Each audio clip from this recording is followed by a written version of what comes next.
Welcome to the Ari Hoffman Show on Talk Radio 570 KVI, your home for the politically homeless, streaming live at KVI.com and the KVI app. Coming up this hour on the most dangerous show on the airwaves, Seattle's biggest venues urge Socialist Mayor Katie Wilson to turn on the cameras and add new ones. Plus, another boy steals a girl's title, this time from Seattle public schools. But before we get to any of that, my friends, it is time for your daily dose of adrenaline. You want me to stick this into my heart? Are you f***ing nuts? One of my first bosses here at KVI said to me, Ari, it is more important to be right than first with a story. I quote him all the time. So there's a lot of stuff on social media the past few days speculating about who is responsible, what is responsible for these massive fires out in Spokane. You might remember that Captain Planet himself, Governor Jay Inslee, when we were just finding out about the fires and the devastation and people being evacuated, decided to take to social media with his own theories on who was responsible for the deadly Well, we don't know if they're deadly yet, thank God. Thank God nobody has died yet. But over 700 structures destroyed, over 65,000 people evacuated. Here's what Jay Inslee said was responsible for it. It's a beautiful morning here in Lopez Island, but I'm so concerned. Talked to my friend, a legislator in Spokane, whose home he had to evacuate because of these massive fires in Spokane County. The whole state's under threat now, climate change. You know, climate change isn't some existential global thing. It's our neighbors, it's our friends. We had to fight for them. Well, Jay, I want you to meet a guy named Climate Change who was arrested for arson, for causing some of these fires. A man with a prior Arizona manslaughter conviction has been arrested on suspicion of first-degree arson in connection with the catastrophic wildfires that tore through Spokane County, Washington, destroying hundreds of homes, structures, and forcing tens of thousands of residents to flee. So last night, the Spokane County Sheriff's Office announced that Aaron Farinacci, 37, of Spokane, which we'll come back to that in a second. No, he's not an illegal alien. But we're going to come back to that of Spokane term in a second. Was arrested around 5 p.m. on suspicion of first-degree arson in connection with the Old Trails fire. He is being held in the Spokane County Jail on $1 million bail and is scheduled to make his first court appearance today. Now, he made that court appearance, but we found out a lot in the meantime. So last night, anybody who's on the Spokane County social media pages or email list immediately gets this, and it starts popping up everywhere. Somebody was arrested. Jay Inslee immediately looks like a moron. He always looks like a moron, let's be fair. If you go to his social media page, every comment is, who is this guy, Climate Change? Is Climate Change the guy in custody right now? Has Climate Change been charged yet? Every single comment on his post is now something like that. Because Jay Inslee decided to just go out there and, hey, climate change, it's climate change. So I immediately head to the Google machine. Me and my wife, we've got our own Lois and Clark set up in our house where we do all our reporting, and immediately to the Google machine. Now that we have a name, who is this guy? And the first thing that crops up is a story you might remember from 2010. It seems like a long time ago, but it's really not that long ago. 2010, you might remember there was a story about a kid who killed his father and turned a gun on his mother before trying to kill himself. Why? Because there was an argument at home over doing the dishes. That is Aaron Farinacci, the guy who is in custody right now for allegedly starting some of the Spokane fires. Now, there's a few gaps in what we know about him. We know that he was convicted of this. We know that he pled guilty to manslaughter, a lesser charge, and spent about 10 years in jail. Then he was kind of drifting and wandering all over the place. But the charging documents today in court say that he was previously interviewed by the authorities in Spokane for, guess what? Lighting fires, but was released in both cases. Now, with this one here, a witness saw him, saw what he was doing, called it into the authorities. The authorities found him, questioned him, released him, then I guess built up all the evidence they needed, and then went and arrested this guy. He's a drifter. He's a vagrant. Next thing you know, we're going to find out that Homeless Inc. in Spokane or something was watching this guy. Just watch. We know how this goes. We're going to find out he was homeless or something like that. We will. Because this guy has a criminal record, which has been sealed, by the way, because of mental health issues he has. So I contacted Maricopa County, Arizona, where he was convicted, or he pled guilty to the manslaughter charges. And they told me the records were sealed either by request of the defense. Excuse me. Something's coming into the studio. I don't know if it's like the smoke or something. Something just came right in here. Sorry about that. Something just came. You need right me to take over here? I don't have the stuff in front of you. I mean, I'm looking out the window, but right? this thing starts blowing and yeah. No joke. I mean, it's sucking in air from outside or something just came right wafting in here. If you look out there, I mean, we can barely cow. see Talk the about island. bad timing there. Like, I'm doing a monologue here and the smoke's getting in my throat as we speak. This used to happen in the old building, remember, from time to time? Yeah. That system would switch on and all of a sudden something in here. Okay, I'm all right. You sure? It's okay. You sure? I got the water. I'm okay. Anyway, so what happens? Witness sees this guy on the side of the road, calls him in. He gets questioned. They come back. They arrest him. But it seems like this is not the first time with this guy. Now, residents of Spokane, first responders, have been reaching out to me since this whole thing started, saying, Ari, this is a very regular occurrence. In fact, a friend of mine who used to be a volunteer firefighter out in that area in central Washington in 2020 told me back then it was the Antifa types they would find out there trying to start wildfires, pretending to be the homeless just because they wanted anarchy. And, you know, for BLM, we're going to burn down a forest or a freeway or something. But now it seems to be this is a real problem out in eastern Washington with the homeless population, where they are starting these fires inside of forests. So, Jay, Bubby, you look pretty dumb right now. I'll tell you, I'm living the meme. You know the meme with the guy in the yellow jacket who's hiding behind the tree and he's rubbing his hands together and he's all excited for something? That's me waiting for Jay Inslee's next post. What is the only thing Jay Inslee posts about? Climate change. That's the only thing. Or it's the meme with Henry Cavill, you know, Superman and Aquaman. Jason Momoa's rushing up behind him, ready to tackle him at that red carpet premiere. I'm Jason Momoa, and I'm ready to go after, I'm ready to pounce on Jay Inslee, metaphorically, on social media, by the way, for the next dumb climate change thing he puts up. You got to hand it to Jay, though, because he holds on to his brand, right? Like He's gonna be claiming climate change for everything probably until he's long gone. Yes. In fact, then actually he'll be very eco-friendly because he'll be composting the earth, right?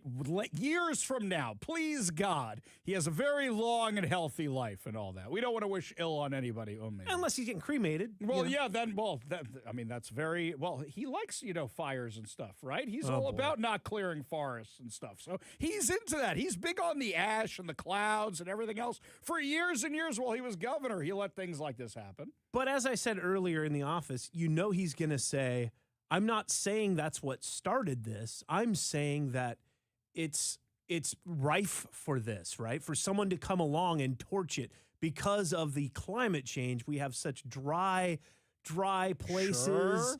Won't mention anything about being maintained properly or anything like that. No, he'll just come along and say, it wouldn't have been so bad if not for The climate change. That's what he would do. Do you know how worried I am for you right now that you just had a coughing fit because of air that came into the studio? Then you're going to do your Jay? I'm not doing Fauci impression today, and I'm not doing the Newsom impression today because it's killing my throat today. You shouldn't do any of them. What are you doing? It's killing me. The J one doesn't really disturb the throat. It's more up in the nasal passages. Oh, boy, man. Yeah, so we're okay with that. But something else is interesting here, aside from Jay Inslee and all the climate alarmists looking like morons. And, by the way, we knew yesterday that this was human-caused. And also, at the press conference, you didn't hear Bob Ferguson. You didn't hear Maria Cantwell. You didn't hear any of them talking about climate change because they knew it was human-caused. But that didn't stop Jay Inslee. That didn't stop Emperor Inslee from going out there and falsely claiming it was climate change when now there is a suspect in custody for this. Something else I noticed, by the way, regarding Bob Ferguson. You notice that he seems in command and in charge. And something about Bob Ferguson that actually I have to give to Bob Ferguson. And Kevin, you were talking before that Jay Inslee, no matter what with his narrative, he's going to keep saying climate change. We do not like Bob Ferguson. We despise his policies. But something I've always said about him, in disasters and other situations, usually he's very good at handling them, or at least kicking it over to people who can handle them. So, for example, with the floods and stuff, did a good response, mostly from what I've heard. Usually at these press conferences, he's very good at kicking it over to somebody else. So this now reflects back on last week regarding the bite of Seattle. So literally just over a week ago, you had the shooting at Seattle Center with Bite of Seattle. We still don't have suspects information. We still don't have anybody in custody, except for the one person they found on the day itself. There could be as many as 2 people at large. We don't have the description for them. We don't know who they are. We don't know anything about them. And when I reach out to the Seattle Police Department, I get nothing back. But you had the delays regarding the press conferences. You had the delays in getting the information out. And don't forget, Bob Ferguson was at that first press conference, which was delayed 5 hours, when Katie Wilson said she was waiting on dignitaries. Bob Ferguson and Pramila Jayapal were both there. They were both at the press conference the next day, but then Katie Wilson ended the presser without Bob speaking, without Pramila Jayapal speaking, and just, okay, we're gone. Goodbye, goodbye, goodbye now. So I kind of wonder something, and I want your input, because a few things could have been what happened here. 1, Bob Ferguson said to Katie Wilson, don't start that press conference without me. I'm on my way. 2, Bob Ferguson said, I'm on my way, and assumed Katie Wilson was going to have the police or whoever it was give the original update of, hey, here's what happened. We'll be back to you in 2 hours or 3 hours when all the dignitaries get here. And Seattle police or Katie Wilson or whoever it was blew it. Or alternatively, Bob Ferguson had no idea any of this was going on, and Katie Wilson's just completely inept. I am curious which one you think it is. You give us a call or a text at 206-421-5757. That's 206-421-5757. Me personally, what I think is Bob probably said he wanted to be on site. We have his texts where he says, I can be there by 9. Now, mind you, the texts do not tell us phone conversations, email conversations, conversations staffers had. So one text between Bob Ferguson and Katie Wilson that says I could be there by 9 o'clock does not tell the full story. He's been releasing them to the media like, it wasn't me, it wasn't me, it wasn't me. It was Mayor Fivehead down there. It was her. I tell you, it was her, it wasn't me. And Bob is usually better at these press conferences. Am I giving Bob Ferguson too much benefit of the doubt? Or do you think really it's Katie Wilson who's completely inept in this? Bob Ferguson's trying, he wasn't even at the last 2 press conferences she had, trying to distance himself from all of this, releasing public docs, releasing the text as possibly as he could, so as quick as he possibly could to get away from this. So do you think it is completely on Katie Wilson, or do you think it's on Bob Ferguson? Me personally, I think it was the kind of thing where he said, I'm on my way, I'll be there soon. Whether or not he said, wait for me, that's the question. But let me know what you think. 206-421-5757. That's 206-421-5757. 57 57. You give me a call or a text and you let me know. This one here from the 425 says, Mayor Fivehead is inept. Well, yes, I agree with you. So you're putting the whole thing on Mayor Fivehead. I get it. This one here from Bruce. Ari, Jay Inslee serves only to prove that all those Nature and National Geographic shows I was forced to watch in school were wrong. The dodo is not extinct. It is alive in Washington, now Idaho, and sadly, too many brothers and sisters that also put a D or DSA after their name. Oh, that's not nice. I hear what you're saying. That's not nice. I do understand that a lot of them are moving out. I do understand that a lot of them are voting the wrong way. And don't forget, if you haven't voted yet, you have my voter's guide up at kvi.com. That's kvi.com. Paul has some advice for my scratchy throat today. You'll like this, Kevin. He says, it's not specific to Ari. Everybody does it, but it'll save his throat. Every Fauci impression is one a week. Just one Fauci impression a week. Okay.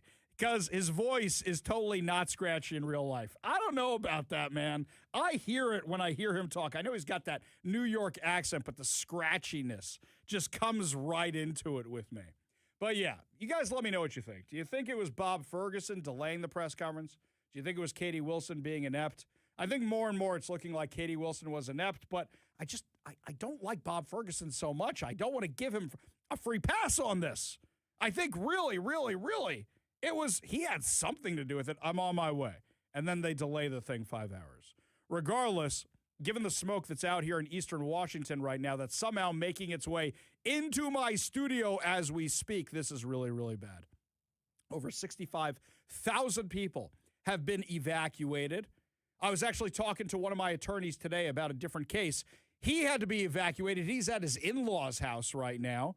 We know that Representative Jenny Graham lost her house. They're expecting this to get worse. As I'm looking at my computer right now, I've got 3 air quality alerts. I've also got it set for the fires. 0% containment out there in eastern Washington. This is as bad as it gets. And now you've got basically half a dozen to a dozen fires raging out of control. They weren't all caused by this one guy, allegedly. But the question is, were more people causing it? And how many firebugs are out there right now? Don't forget, Spokane is mini Seattle. How many homeless people are out there setting fires? I had one guy send me a video of a random homeless guy who decided to just walk up to a dumpster and light it on fire for no reason anybody can figure out. This seems to be a massive problem in Spokane. And Spokane is tolerant of their unsheltered population the same way Seattle is. So unfortunately, something like this was destined to happen because people with mental health issues, like a guy who would kill his parents over doing the dishes, is not kept locked up away from society. He's released and then is allowed to come to Washington and do something like that. The better question is, whose care was he under? Somehow he was alive the last 6 years. Somebody was feeding him. Somebody was giving him shelter. How did he end up in Washington? Who was taking care of him? If you got any information on this, feel free to send it over to me, ari@kvi.com. We're checking some of our sources. Our friends from the Discovery Institute, like Jonathan Cho and Kevin Dahlgren, are actually on the ground right now out in eastern Washington. I did give them some of those questions to answer for us. So hopefully we'll have some answers for you very, very soon. And speaking of questions that need some answers, is Katie Wilson ever going to turn those cameras back on in Seattle? Well, now a bunch of big venues, including some you'd be shocked by, are demanding that she do it. We'll tell you who it is when we come back. You're listening to the Ari Hoffman Show on Talk Radio 570 KVI.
Got a question from Debbie over here on the Facebook live stream that she's watching right now. She wants to know who let this guy, Fabriani, whatever his name is, whoever let the arsonist of the fires out of jail. Well, the problem is, Debbie, I would love to tell you, but the court records are sealed.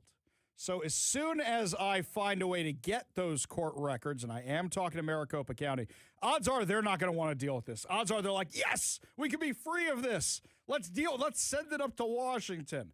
As soon as I get that information, I will give it to all of you. Meanwhile, switching gears to something a lot closer to home. So after the disastrous week and a half that Katie Wilson has had as mayor of Seattle, there is now a letter that came out from some of our biggest venues and some of our biggest festivals demanding not only that she turn on the security cameras, but also that she add new ones to Seattle Center and other areas that don't have them. Now, some of these I find very, very entertaining. Let's start with the ones that are normal. Seafair takes its security seriously. Not a lot of cameras in South Seattle. Most of the stuff focuses on downtown and more urban areas. When you have these big festivals down there, and you also have a lot of crime in South Seattle, that makes a lot of sense. But don't forget, Seafair also has Gasworks Park, also has Torchlight Parade. This makes a lot of sense. The Seattle Convention Center. Let's not forget, because of the crime, Seattle Convention Center lost a ton of business the past few years. Microsoft and others announced they weren't having their big conferences here because of how bad the crime and the homelessness and other issues were in Seattle outside the convention center. The Space Needle.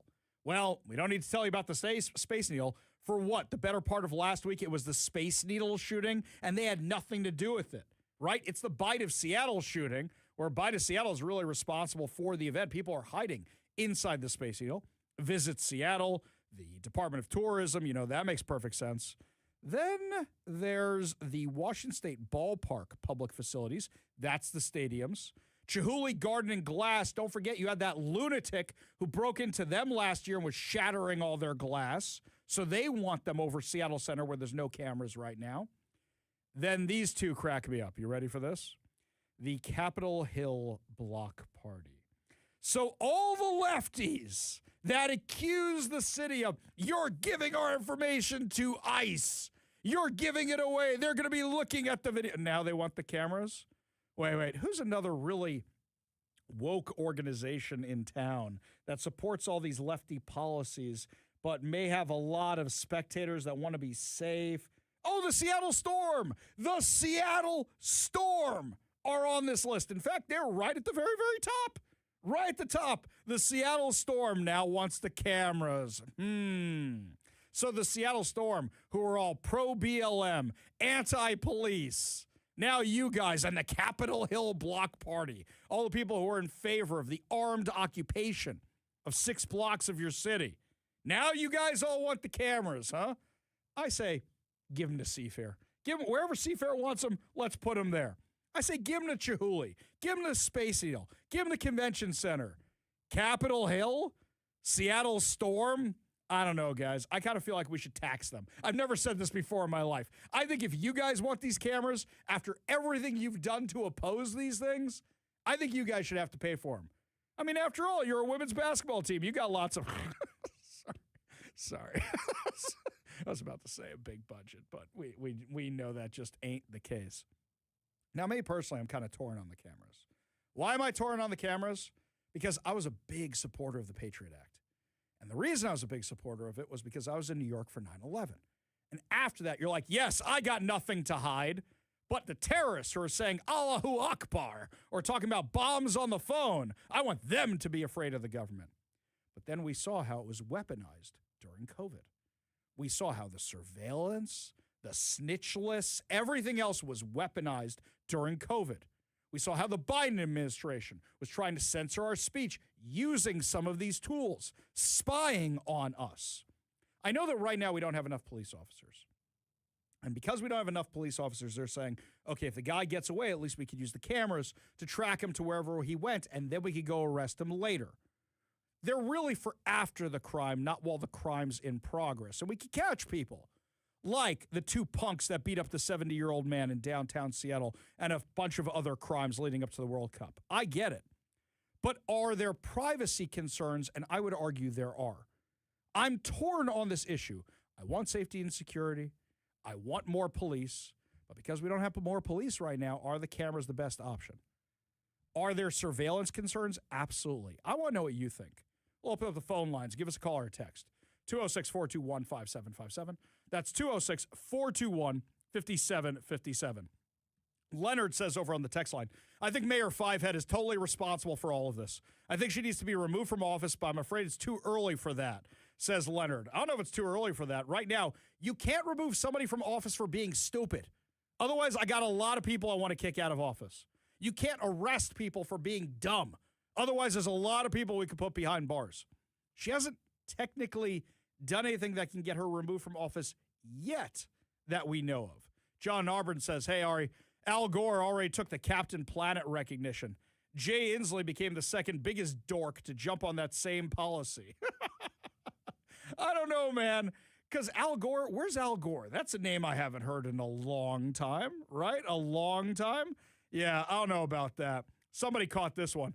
Robin Lakewood caught what I mentioned earlier. One of your attorneys, something you want to share?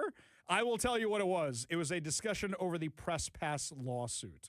That's what it was. So one of our attorneys had to go somewhere else today because of what's going on. Lots more to discuss as the show continues, my friends. When we come back, RFK Jr. destroys CNN host Dana Bash over the science, trademarked, patent pending, copyrighted. Tell you all about it. Have that awesome audio for you when we come back. You're listening to the Ari Hoffman Show on Talk Radio 570 KVI.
Okay, I apologize. For sure, our HVAC system is sucking in something from outside because now even Kevin's feeling it in his studio. Whatever's in that air right now, I would actually urge you, if you're comfortable doing so, turn off your air conditioning units at home because otherwise you're going to have the same problem I do because that's how these things work. They suck in air, which means they're sucking in whatever's outside. Holy cow, it's killing me. So, a lot of you have been asking, when are we going to find out results for the primary tonight? Those, you're not going to see the first ballot drops till around 8 o'clock tonight. So I'll be on socials, Ari Hoffman Official, on Facebook and Instagram, the Hofffather over on X, because we're not going to be on air at that time. And I'll make sure that I'm posting all the updates as we get them. Something else, don't forget, from 6 to 7 today, you get the Ari Hoffman Show Reloaded, brought to us by our friends over at Wade's Eastside Guns and Bellevue Indoor Range. So remember, you have that from 6 to 7 tonight. Now, at around 4 o'clock today, we're going to be going through the races to watch because there's a lot of races around here, but not just here. Also, the races to watch. Is the terrorist supporter out in Dearborn, Michigan going to win? What do we think about that? All of that's 4 o'clock today. And for those of you who still haven't turned in your ballots, we're going to give you a little help on your voter's guide, especially regarding this tax for the libraries, which isn't about the libraries at all. It's really about the homeless. So make sure you vote no. It's not for the children. It's for the homeless. Now, meanwhile, over the weekend, Health and Human Services Secretary RFK Jr. got into it with Dana Bash over the COVID-19 pandemic. Now, we know that today, Senator Rand Paul announced that his committee is going to vote on Thursday about whether or not to hold Fauci in contempt after he pled the fifth, 111 times last week. 111 times. So, Dana Bash wanted to challenge RFK Jr., and he wasn't having that at all after the Fauci testimony. Give a listen. You are the HHS secretary, and you are talking about things that lead to vaccine hesitancy in this country, and it is something that causes problems for people when there is not anything. Let me ask you something. Do you see your job as ending vaccine hesitancy, or do you see your job as telling the truth to the American people? I see my job as telling the truth, and the truth is that there is study after study after study. It's one of the most studied things out there in science. You're repeating and it it is like a parrot. You're repeating it like a parrot. So I've actually read the science. Let's come back here and debate the science. I'm not debating this with you. Of course you won't. No, because I'm not debating. All you know how to do is repeat things that people told you and say, trust the experts. That's what you did during COVID. Now we know that Anthony Fauci, who was the expert, was lying about everything, about masks, about social distancing, about natural immunity, about the transmission from the vaccine, about the source of COVID. He was lying, and you were punishing people for not trusting the experts. And now you're rolling out the experts again to talk about something that you have no personal knowledge of. Okay, well, guess what? That is my job, to talk to people. Your job is to tell the truth to the American public. Yes, and my job is to get as much information as I can. And what we were doing, skepticism, what we were doing in COVID, and still, with regard to these vaccines, is getting the best information, the best science that we can, and putting it out there. And, sir, what you are doing is causing information to be out there that is not accurate. Who was lying to you? You think that CNN was getting the best science during COVID? Remember their death ticker when they had that up there? You remember that sucker? You remember the Cuomo Brothers Variety Hour? The best science. You know, even journalistic ethics went out the window. You don't cover a family member. You may have thought it was good TV. You got 20 other anchors on that station. You could have any of them interview the governor of New York. Instead, you had his brother do it time and time again. Remember when he brought out the giant Q-tip? You're going to say that this is you following the science? Really? Give me a break. CNN were the worst ones, the absolute worst ones when it came to all this. Aaron Rodgers was actually being interviewed the other day. You know, you got all the NFL training camps going on. Aaron Rodgers just lost it about Fauci the other day. Give a listen to this. A couple times today, because you've been very open about coming back for this year, last rodeo, and you talked about your wife saying, hey, have another year. Mike McCarthy being here, obviously a big deal. Can you tell us about the mindset of coming into your last season? Like, that's a real thing, it feels like, because is everything better? Is everything funner? Is everything more awesome? Like, how do you kind of view this year versus maybe the years of the past? I'm going to plead the fifth. Okay. Okay. Like Gotta love that guy. Okay. Like that absolute coward, Tony Fauci. Absolute coward. Yeah. Eric's back, Are baby. you kidding me? Yeah, 111 You got a times. pardon and you're in front and you pleaded over 100 times Yeah. at the White House. What are you scared of, Tony? Yeah. I thought you were the science. Yeah, yeah. I thought you were I am science, and you get up there and you can't answer a question. Yeah. What are we it, doing? baby. And how much time did the network spend at that? How much time did they spend on my responses every week, on my vaccination status, on Taylor and Travis's wedding? Yeah! Did they do even a minute? Did they do even a minute on Tony Fauci? No, I don't think I've heard Nah, I anything. bet they didn't. But on that note, And there was another scandal this offseason, too, involving a voter for MVP, for Coach of the Year. How much time did your network spend? Where's your camera? Did your network spend on our that? network. I wish I How could much time did you Go back spend? to Fauci. I wish awesome. I How could much to time? Fauci. This is awesome. Yeah, Tony, go back to Fauci? Yeah. Go back to the coward Tony Fauci and his science? Hold on now, Who's Eric. spending the entire time writing in his diary about how fun it is to be famous? You got to be kidding me. Okay, so on that note, What are you going to say about me now? Debate him, What are you going to say about me no, now? I got no debate here. You had a 500. No, seriously, what are they going to say about me now? Now you can't talk about the COVID stuff because obviously it was made, in a lab in China. That's like not even questionable anymore. Tony Fauci is an absolute criminal. I'm on good terms with my family. I'm on good terms with my family. What are you going to say now? Yeah, let's not forget Aaron Rodgers. Will he get the vaccine? Won't he get the vaccine? Will we let him play? Remember all that craziness? Do you remember all of that? Do you remember this insanity? All thanks to Fauci. All thanks to CNN parroting his insanity. CNN, fiery but mostly peaceful. That's CNN. We go to the KVI studio line, take a call from Paul in Bonnie Lake. Paul, what's going on, man?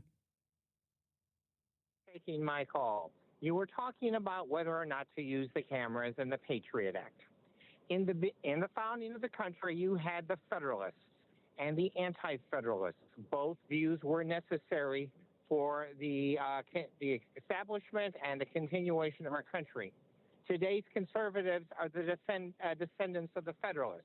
Today's libertarians are the descendants of the Anti-Federalists. But the libertarians are crazy.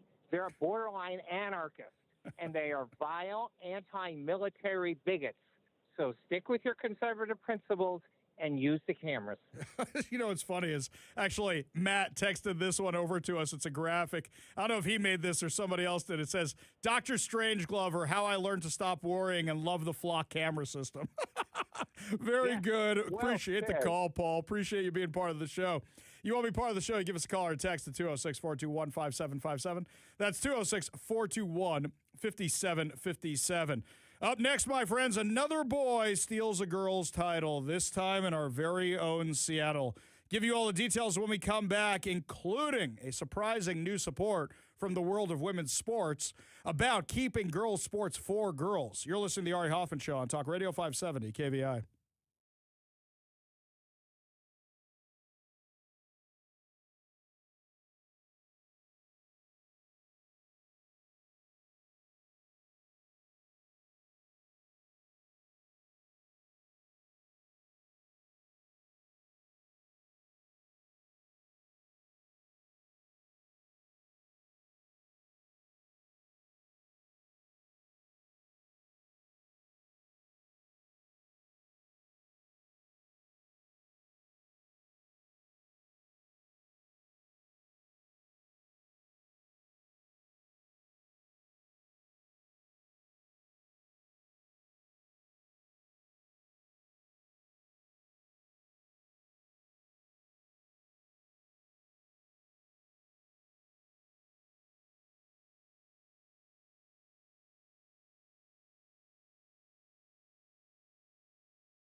All these women in the WNBA who won't stand up for women's sports, really nauseating, because the people who are suffering the most are high school and college competitors. They're the ones who have to deal with this. The NBA, the WNBA, most exclusionary organization. They got any men in the WNBA? Apparently there's some trans basketball player in Europe that now people are saying, hey, get him on the squad. Why don't you guys bring him on over and see what happens? You look at this dude, he's a beast, an absolute beast. Gee, I wonder why they won't do that, including their own bylaws say it's only for women. But the ones who are being harmed are the very people that want to buy tickets. So there's this social media account called hecheated.org, and they track these boys pretending to be girls in high school and college sports. This one involves our very own local area. This one here, they write, the 2026 U.S. Open Youth Club Championships, the Ultimate Youth National Championship, is finishing up today in the girls U20 division. Both teams in the girls, and they put quotes around those, Stephen Hills and Minnesota Superior have boys on their rosters. Seven Hills boasts male player Leo Nora Luloff, recently coming back from playing in the World Tournament with Team USA, also described as the best girls player in the country. This is a dude. On Minnesota Superior, we have Mateo Clover Dash Galdams, who helped the U17 Minnesota Superior team to the national championship title last year. This final between two mixed teams is meaningless, and there will be no girls' team championship this year, they write, and they're 100% correct. They said the Seven Hills U20 team from Seattle has won the girls, using the quote marks again, Youth Ultimate National title for the second year in a row, repeating their championship win from last year when they played with at least two boys on the team. A team with a boy beat another team with a boy for the girls' title. Girls lose. 100% right. 100% right. Girls' sports are meaningless if you keep doing this. Look, it's as simple as this. If I have a motorcycle and I'm competing in Tour de France, is that fair? No, of course not, because it's a motorcycle. Which one? Clay Travis from Outkick. He actually said he would put up $10 million to have the WNBA play a boys' high school team and watch what happens. The WNBA All-Stars versus a boys' high school team. It's insane. Even Caitlin Clark admits what would happen if they played the boys. On one with anybody. Current, not current, who would it be? That's a fantastic question. Current or not current? NBA, WNBA. Well, like, I would get killed by every NBA player, but like Steph Curry. You would replace one-on-one with Steph Curry. I thought you were going to say Peyton Pritchard. That's great. Peyton Pritchard. I would get killed by every single one of them. Yeah, probably true, by the way. And she's a good player. Probably true. So, how come Caitlin Clark isn't standing up for these kids? How come she's not doing it? By the way, this is Veronica, the boy who stole the Washington State title in girls 400 meter from Lauren Matthew in both 2024 and 2025. That's the same kind of competition that Annalie Wilson did. Give a listen to this. All right, I'm here with Veronica Garcia, the 2A 400 meter champion. How does that sound? I don't know. Maybe just another day in the office. Nothing special for me. I just run. That's a dude. That is not a girl. That is a dude. You can hear it in the voice. Just another day in the office, taking these things away from girls. Well, Arina Sablenka is apparently a big in the tennis world. She's big in that. And I don't follow any of this kind of stuff. I don't keep track of any of this kind of stuff. But she voiced her opinion the other day, and people are hailing her as a hero because so few people in women's sports have spoken out against keeping men out of women's sports. Here's what she said. I think it's really important to keep the fairness in our tour, and it's obvious that biologically, right, the men are way stronger than women, so I feel like it would be not really fair for the woman to compete against biological men. So I believe it took them a little while to make this decision, and I support it. It's about time, and when more of these stars step up, then I think this thing will be over. I think you also need some of the guys to step up. How come we don't hear anybody in the NBA talking about this? Did a memo go out or something?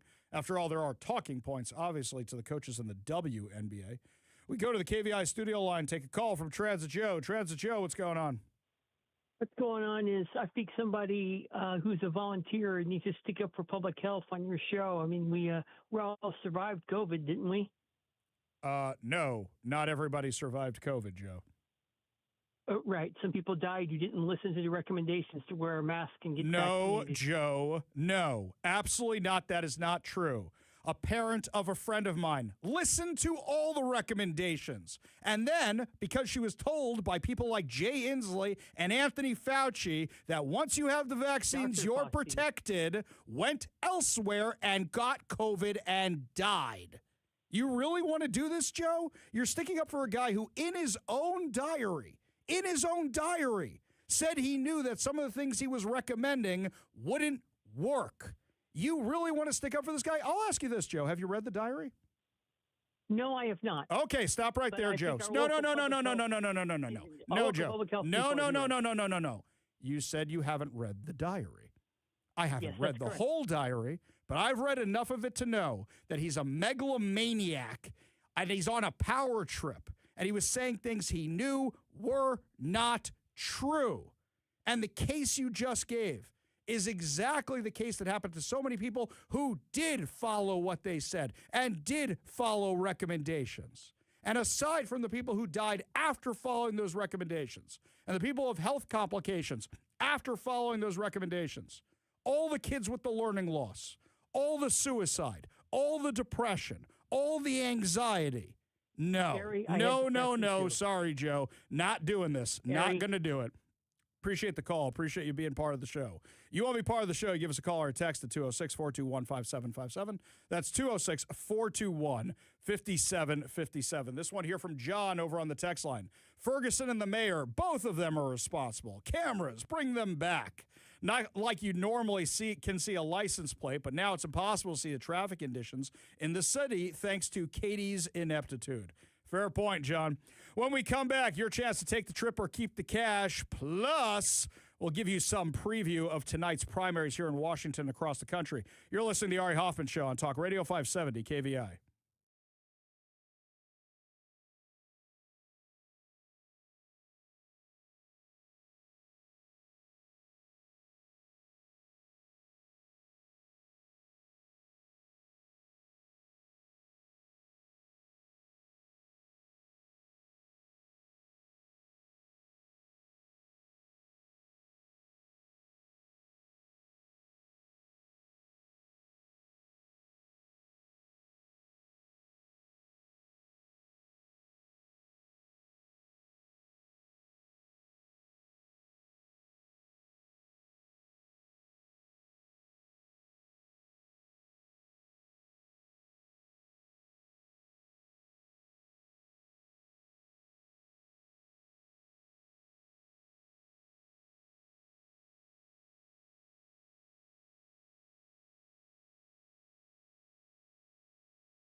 Welcome to the Ari Hoffman Show on Talk Radio 570 KVI, your home for the politically homeless, streaming live at KVI.com and the KVI app.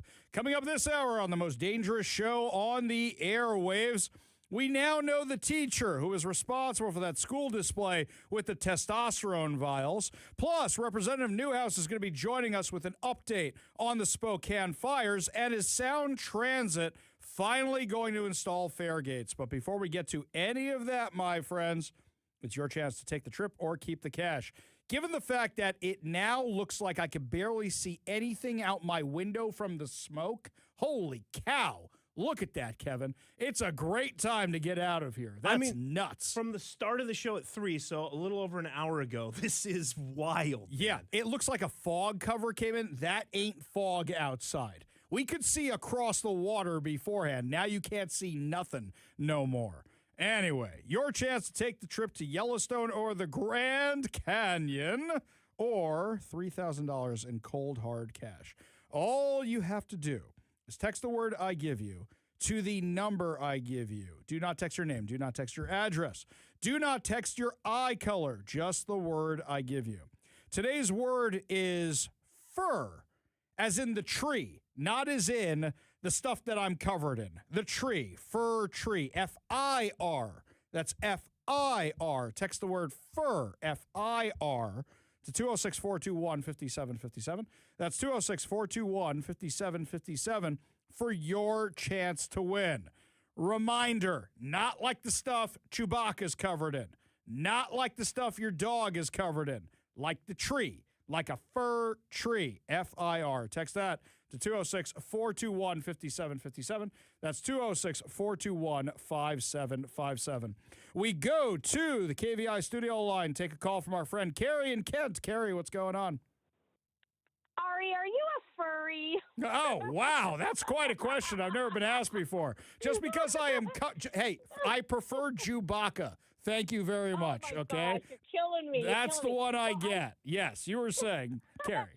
I was calling to talk about the last caller, and I'm just really surprised that even now that information is coming out, which those of us who did our research beyond the headlines knew, that people are still personally invested in this narrative that the vaccines were safe and effective and you couldn't transmit it and all this other absolute garbage that was being spewed from Fauci and others who were taking cues from him. They're just so personally invested, they cannot admit they were wrong, and it just blows me away. When I was talking with Tina Orwell, she said that, yes, we got things wrong during COVID, and I said, well, I hope you learned from it, because there are some of us who will read papers and will listen to other dissenting voices, because that's how science works. But it's just crazy to me how people are just so still wrapped up in this. I still see people wearing paper masks. It just blows me away. Carrie, I'm going to do a little sociological experiment with you right now, okay? Carrie, I assume you drive like me. Would that be accurate? I don't know. Do you drive like a crazy woman? Perfect. Thank you. That's where we're going to. Crazy man. I identify as a man, right? But so good. I could tell. Ari Hoffman listeners, we're in a class of our own. So you ever notice that car that's going really slow in front of you, it is always, without fail these days, somebody driving in a car by themselves wearing a mask. Have you noticed that too? Yes, unbelievable. Okay. But there's something else. Let's take dinosaur science for a minute, right? Dinosaur science, the Jurassic Park thing. So they were making Jurassic Park, and it was one of the first times they were using computer graphics on a large scale, and the computer was rejecting the designs for the Tyrannosaurus Rex. How were the Tyrannosaurus Rexes always looking like in museums and claymation, everything else, they're standing up? But the computer says, no, they lie down, or they bend over, and that's more how they run. And you saw that in Jurassic Park. That was really the first time. And a whole bunch of people redid their dinosaur displays because the computers were showing that it didn't work. That is science evolving on something that was established. Yeah, this is how we displayed the dinosaurs. Now you think about the COVID stuff for a second, and I'll give you another analogy here. Carrie, do you ever like to be wrong? No, I try not to be. Okay, good. Well, you're an Ari Hoffman Show listener, so you're one step ahead of the game, right? You're a friend of mine. You're one step ahead of the game. So regarding that, look, sometimes President Trump's not right. right? Sometimes he makes mistakes. Yeah. And lots of politicians we like mistakes because they're not perfect. They're human beings. We sometimes try to defend them, and sometimes we go, yeah, we don't like it. Right? Like in the first Trump administration. People like me were saying, I don't like his Twitter either, okay? But I like his policies, so yeah, I would agree with you. But there are some people who are so hardwired, they can never admit they made a mistake. Or like it's like fandom, right? Where they will not turn on their team no matter what. I almost walked away from the Mets. I've told that story a dozen times. But there are so many people who won't do it. They treat politics like fandom. You take that with the ego, where they were the ones who, I got a friend who can't even look at me the same way before because during COVID they were yelling at me about stuff, and now they're proven wrong on everything. And crazy. I know what they meant. You know what they meant, right, Carrie? Yeah. You know, the crazy thing is too is that the people, the numbers were so overinflated because there was a financial incentive for a lot of these places. If someone comes in with a gunshot wound and they happen to have COVID, now it's a COVID death, right? Yeah. And they don't take into consideration also the people who were so hopeless because they lost their jobs because they wouldn't take this experimental mRNA vaccine. And they either killed themselves or they moved away. You know, I mean, people don't take that into consideration too. I think it was one of the greatest psychological operations in the history of mankind. Well, so here's my thing is that I think what happened was they messed up for the next thing. Let's say for a second they did all this with the best of intentions. The best of intentions. Is anybody going to listen to them next time unless people are bleeding out their eyeballs? Right. And that's the biggest. Not. I think that's the biggest problem. They lost our faith. They lost our trust. Carrie, appreciate the call. Exactly. Appreciate you being part of the show. Sorry. You want to be part of the bye. show. Good to talk to you. You want to be part of the show, give us a call or text at 206-421-5757. That's 206-421-5757. So let's talk about tonight's election. You have until 8 o'clock to get your ballot in. Do not drop it in the mail today, my friends. Has to be postmarked or received by today. Here's something else, by the way. This one was kind of funny. You know, I mentioned the other day on air that I voted for Jimothy in like 5 races. In fact, the King County Assessor's race, where I just looked at that and said no to every candidate. I had a bunch of those candidates reach out. A bunch of those candidates reached out and now want to come on the show. And depending on who survives the primary, might have them on tomorrow. But that's one of the races I wrote Jimothy for because I just, I'm concerned about that race. Anywho, my wife reached out to the Secretary of State of Washington to find out if Jimothy can actually win any of these races and got a response back, which I thought was pretty funny. Unfortunately, even if Jimothy does get the votes, he will not be eligible for office. Not because he's a raccoon, but because he did not file a declaration as a write-in candidate. Even then, officials only tally the write-in votes in any race if the total number of write-in votes is high enough to make a difference in the outcome of the race. Or in other words, we will not be tracking write-in votes for anyone, including Jimothy, who is not declared as a write-in candidate. So if Jimothy had filed, he would have been eligible even though he is a raccoon. Now, mind you, there's something else here. Jimothy doesn't have ID. How do you know that's actually Jimothy and not somebody else, not one of the other raccoons in the litter who had a deformity? How do you know? You have no way of knowing if that is actually Jimothy. He's just a raccoon out in the wilderness. No collar, no form of ID. So basically what you're saying is the issue would have been that he hadn't filed, not that he doesn't have ID, because it's Washington State. We go back to the KVI studio line, take a call from Beth in Seattle. Beth, what's going on? Hey, Ari, I have a biology degree and a master's in public health. And, during COVID... Wait, hang on a second. Beth, I'm sorry to interrupt you. Does this mean I have to call you doctor this whole time and I haven't been doing it? No, master's. Oh, okay. You don't get any titles like that. Okay. So we're good. We're good. And it was shocking how anti-scientific Fauci and the others were running the show. They were shutting down very reputable scientists, like the Great Barrington Declaration. They were saying that hydroxychloroquine, which is used by tens of millions of people around the world, was dangerous. They were saying ivermectin was dangerous when it's also used by tens or hundreds of millions of people around the world. It's probably safer than Tylenol.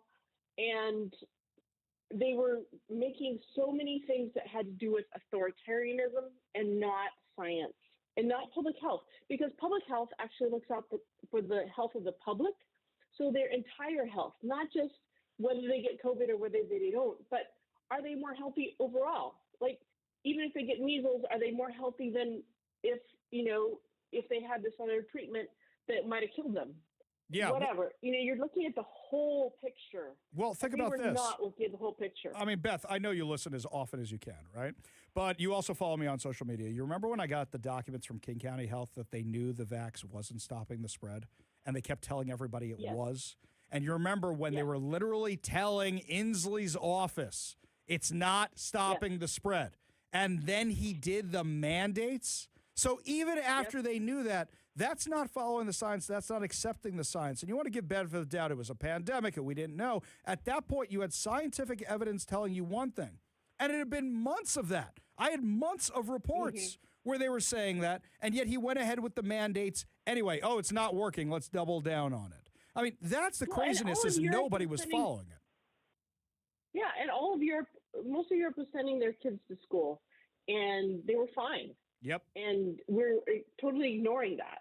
Yep, my kids were fine. We knew kids they all went to school. Weren't going to get sick. Yeah. Yeah. Yeah. Craziness. Absolute craziness.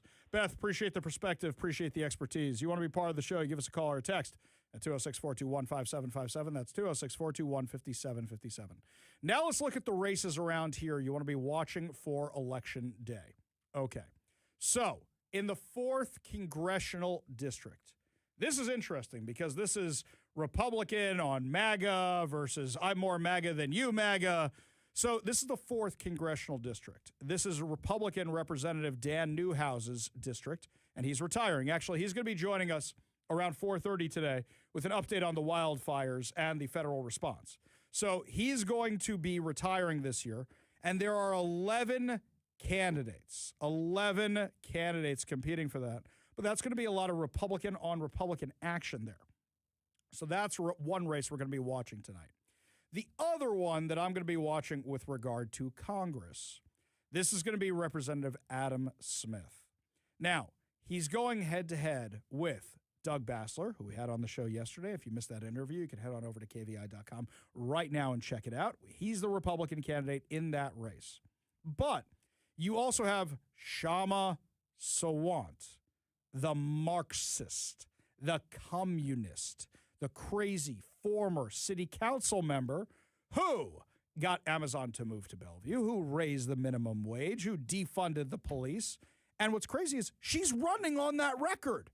So even though everything she did was bad, every single thing, she is running on that record about how great it is. Can't take this away from her. She is who she is. She's evil, but she is who she is. So she's running in that race. Then you've got Melissa Chowdhury.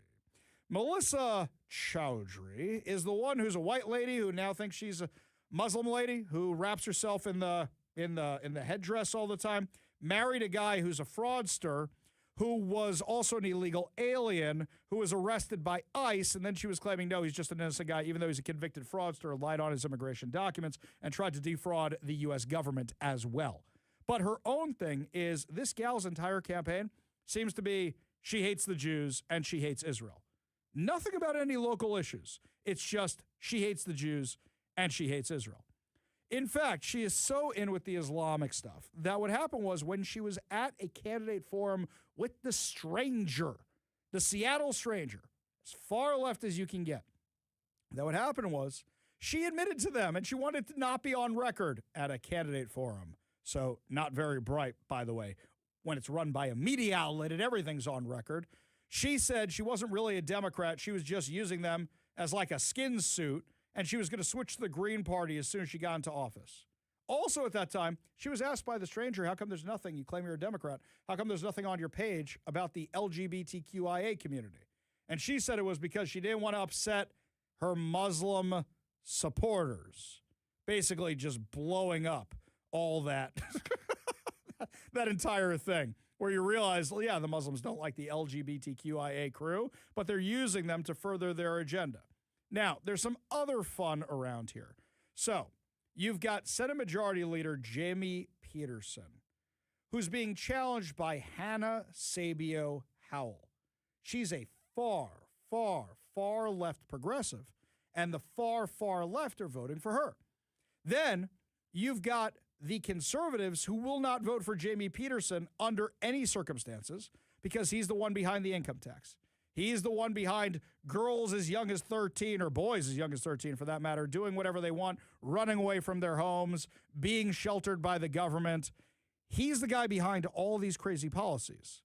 So people are not liking him very much, and he's running against a very popular far-left socialist. That's going to be an entertaining one. Locally here in Seattle, you've got District 5 for the Seattle City Council. Deborah Juarez stepped in to fill the seat when Kathy Moore resigned, but she's not running for another term, thank God. However, I'm looking at it, and there's nobody I like in that race. Nobody. That was one of the Jimothy races. One of the Jimothy. Well, actually, I didn't fill in Jimothy. She's not my council member, but that's one I would have filled in Jimothy for. Then you've got the King County. You've got the King County Council.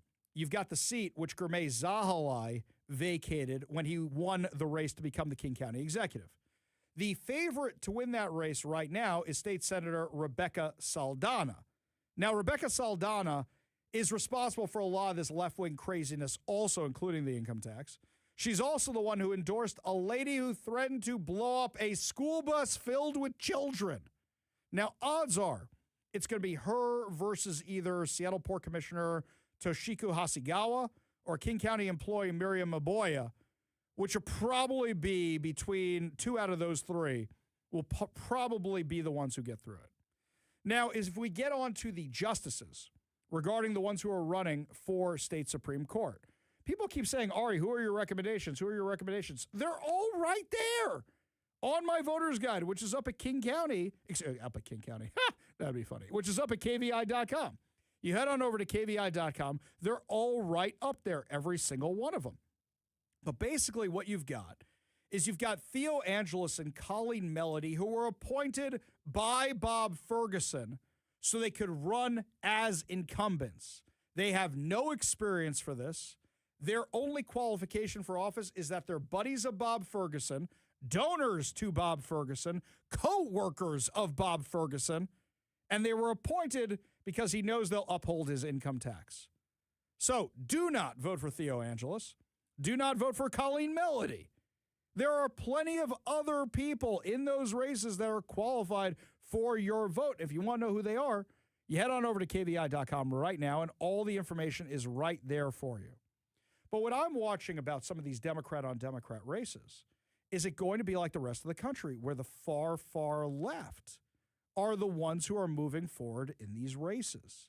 That is what I am most curious about, because their platform is absolutely insane. Insane. Don't believe me. Take Bill Maher's word for it. Now, Bill Maher, he's a classic liberal. He is. But when he was outlining the DSA platform, it's so extreme. You actually hear his own audience gasp. And that's a room full of lefties. A room full of lefties. Now, this is a little bit of a longer clip, but give a listen to it. And finally, new rule, Donald Trump has told 1 trillion lies, but when he says the Democratic Socialists of America are actually communist, that's not one of them. And it's not hard to prove it, just by quoting the DSA and their candidates. J.D. Vance was on the show, and I told him that if the Democratic Party keeps going in the direction of the DSA, my vote was in play. And all I heard all vacation was, oh my God, you're a Republican now. No, that's not what I said. I said in play. And here's why. Because not a week goes by where I don't read about some newly chosen, exciting new face in the Democratic Party. And then when that face opens its mouth, the Communist Manifesto or some other crazy comes out. Again, let's just read the quotes. The DSA platform says you work as much as you are able and no more than needed.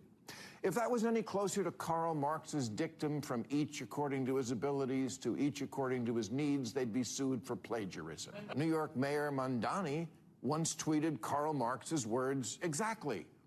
They're not trying to hide it. Their most popular influencer, Hassan Piker, thinks communism is so groovy. He laments the fall of the two of the most murderous regimes in history, the Soviet Union and Chairman Mao's China. Mandami's aide, his top aide, Sia Weaver, said, if you don't believe in the government's sacred right to seize property, it's over, and impoverish the white middle class. What? That's a goal? You know you're supposed to scare people into voting for you, right? One of the new soon-to-be Democratic congresspeople, Darlisia Chevalier, supports seizing all properties from landlords and said, seize the means of production. Mandami has said the end goal is seizing the means of production. I think they want to seize the means of production. Now, maybe you missed that in school or missed school altogether, but that's communism. Now the coalition within the DSA, called the Marxist Unity Group, is in ascendance, and I must take them at their word when their words include, our commitment is to the long-term struggle for a fully liberated, classless society, in a word, communism. What do they have to do? Tweet out, elect more communists? Oh yeah, Sia Weaver did that. Yes. Good. I'm glad you're shocked. You see that at the end there? Elect more communists. That's what you're watching in these D-on-D races. You're not watching Democrat versus Democrat. You're watching Democrats versus communists. Though these days, there's a lot more similarities between them.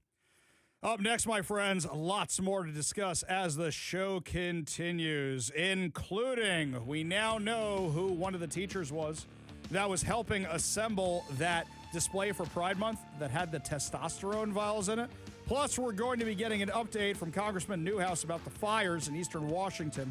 You're listening to The Ari Hoffman Show on Talk Radio 570 KVI.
Newly released surveillance video reportedly shows a Washington State teacher helping assemble a Pride Month display at a high school where testosterone vials were later discovered, a controlled substance, adding another development to an incident that has already prompted local and federal investigations.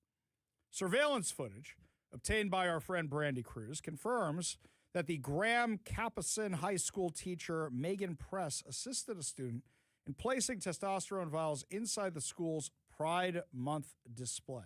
I thought Pride was about being proud who you are, not changing who you are. Quote, we have confirmed through video surveillance that a teacher, Megan Press, was involved in helping a student place testosterone vials inside a Pride Month display at the high school in Washington State. The feds are investigating, Brandy Cruz wrote on X. It included a video that appears to show a teacher helping assemble the display alongside a student. This comes after the Department of Education launched a formal investigation into the Bethel School District over the incident, citing potential violations of the Protection of Pupil Rights Amendment, a federal law protecting parents' rights to review instructional materials and receive notice before certain school activities involving students. The controversy began after photographs of the school's Pride display surfaced online, showing what appeared to be testosterone vials displayed alongside a transgender flag, LGBTQ-themed decorations, and children's books.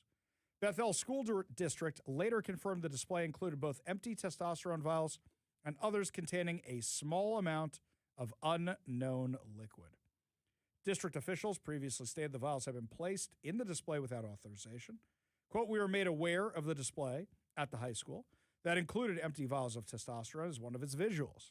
The display also contained some vials that still contained a small amount of an unknown liquid, they previously said in communications. They said the inclusion of the vials was entirely unauthorized, did not receive approval from school leadership or administration.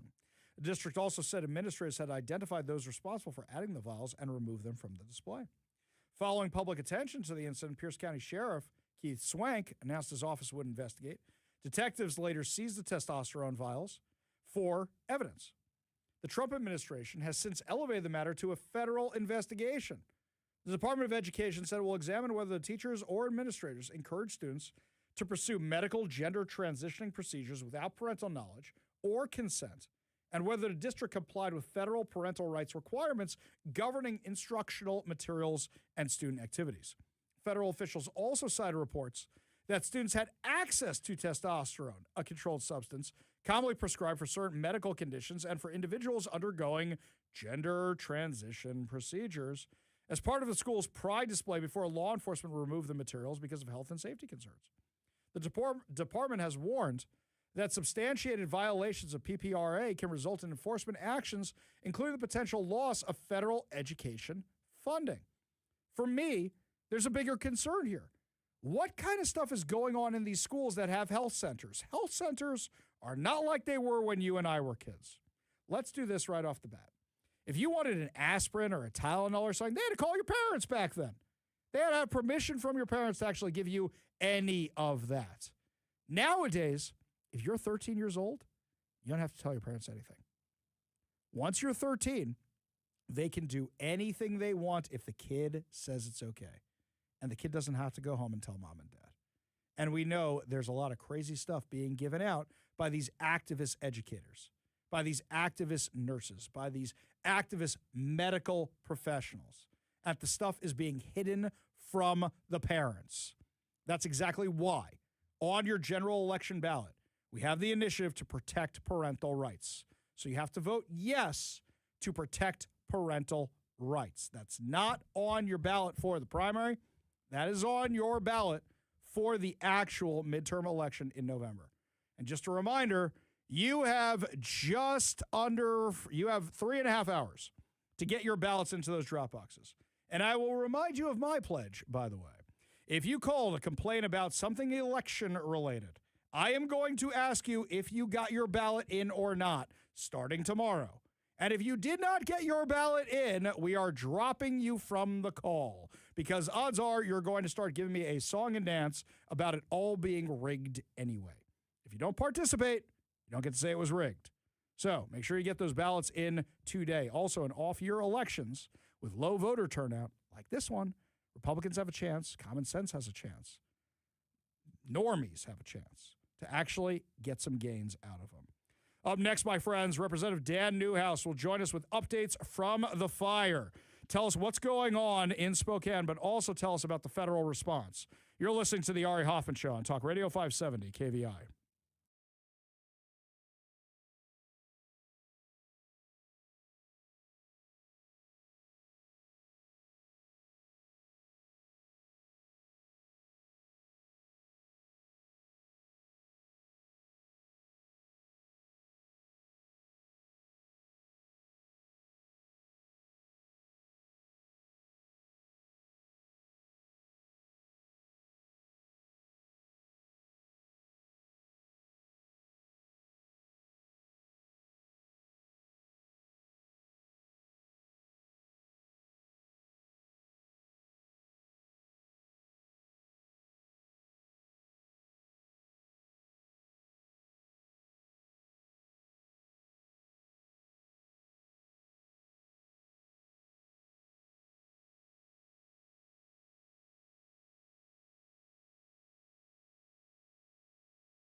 Today's Newsmaker Spotlight brought to you by our friends over at Renewal by Anderson, Western Washington, windows and doors for every home. Well, the main topic of conversation here in Washington is, of course, the wildfires. As I'm looking at our windows right now, the smoke is coming over the mountains. It is getting very, very hazy. It's getting bad here, but if it's that bad here in Seattle and Western Washington, imagine how bad it is on the other side of the state. Joining us now to discuss and give us updates, Representative Dan Newhouse. Thank you so much for joining us today.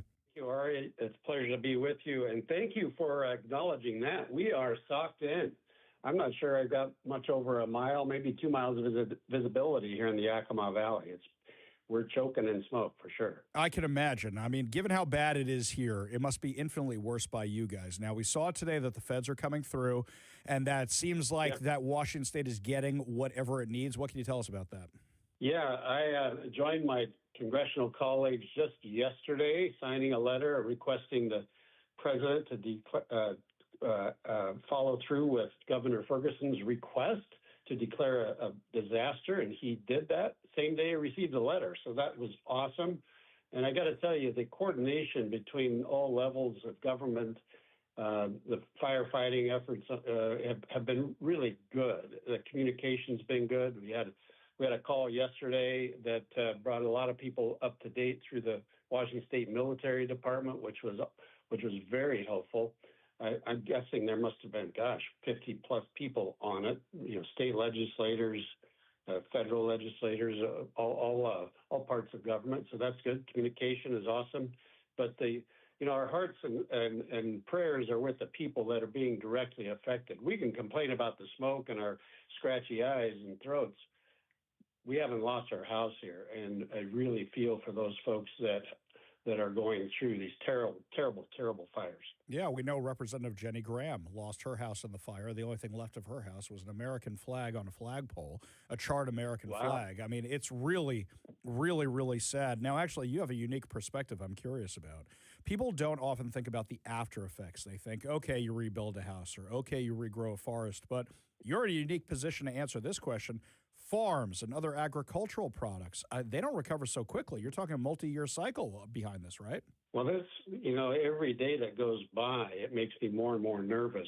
Like I said, we're literally socked in, and that can have an impact on not only how the crops grow, but the quality of the end product. And you've probably heard the term smoke taint. A couple of years ago, we had I think 2 or 3 summers in a row that there was a lot of smoke damage to some of the wine grapes in the area. That's not, nobody, you would think smoke and wine, maybe that goes together. It does not. And there's other crops that are impacted by that as well. So we're hoping that, I know it's kind of a mixed thing to ask for, but a little breeze to get the smoke out of the valleys would be helpful, as long as it doesn't get up into the hills where the fires are burning. But you're right, the long-term impacts of this are real, and we've experienced them before. And unfortunately, there's not a whole lot that we can do about it. I was actually in your neck of the woods. I was out in Natchez, Washington a couple weeks ago.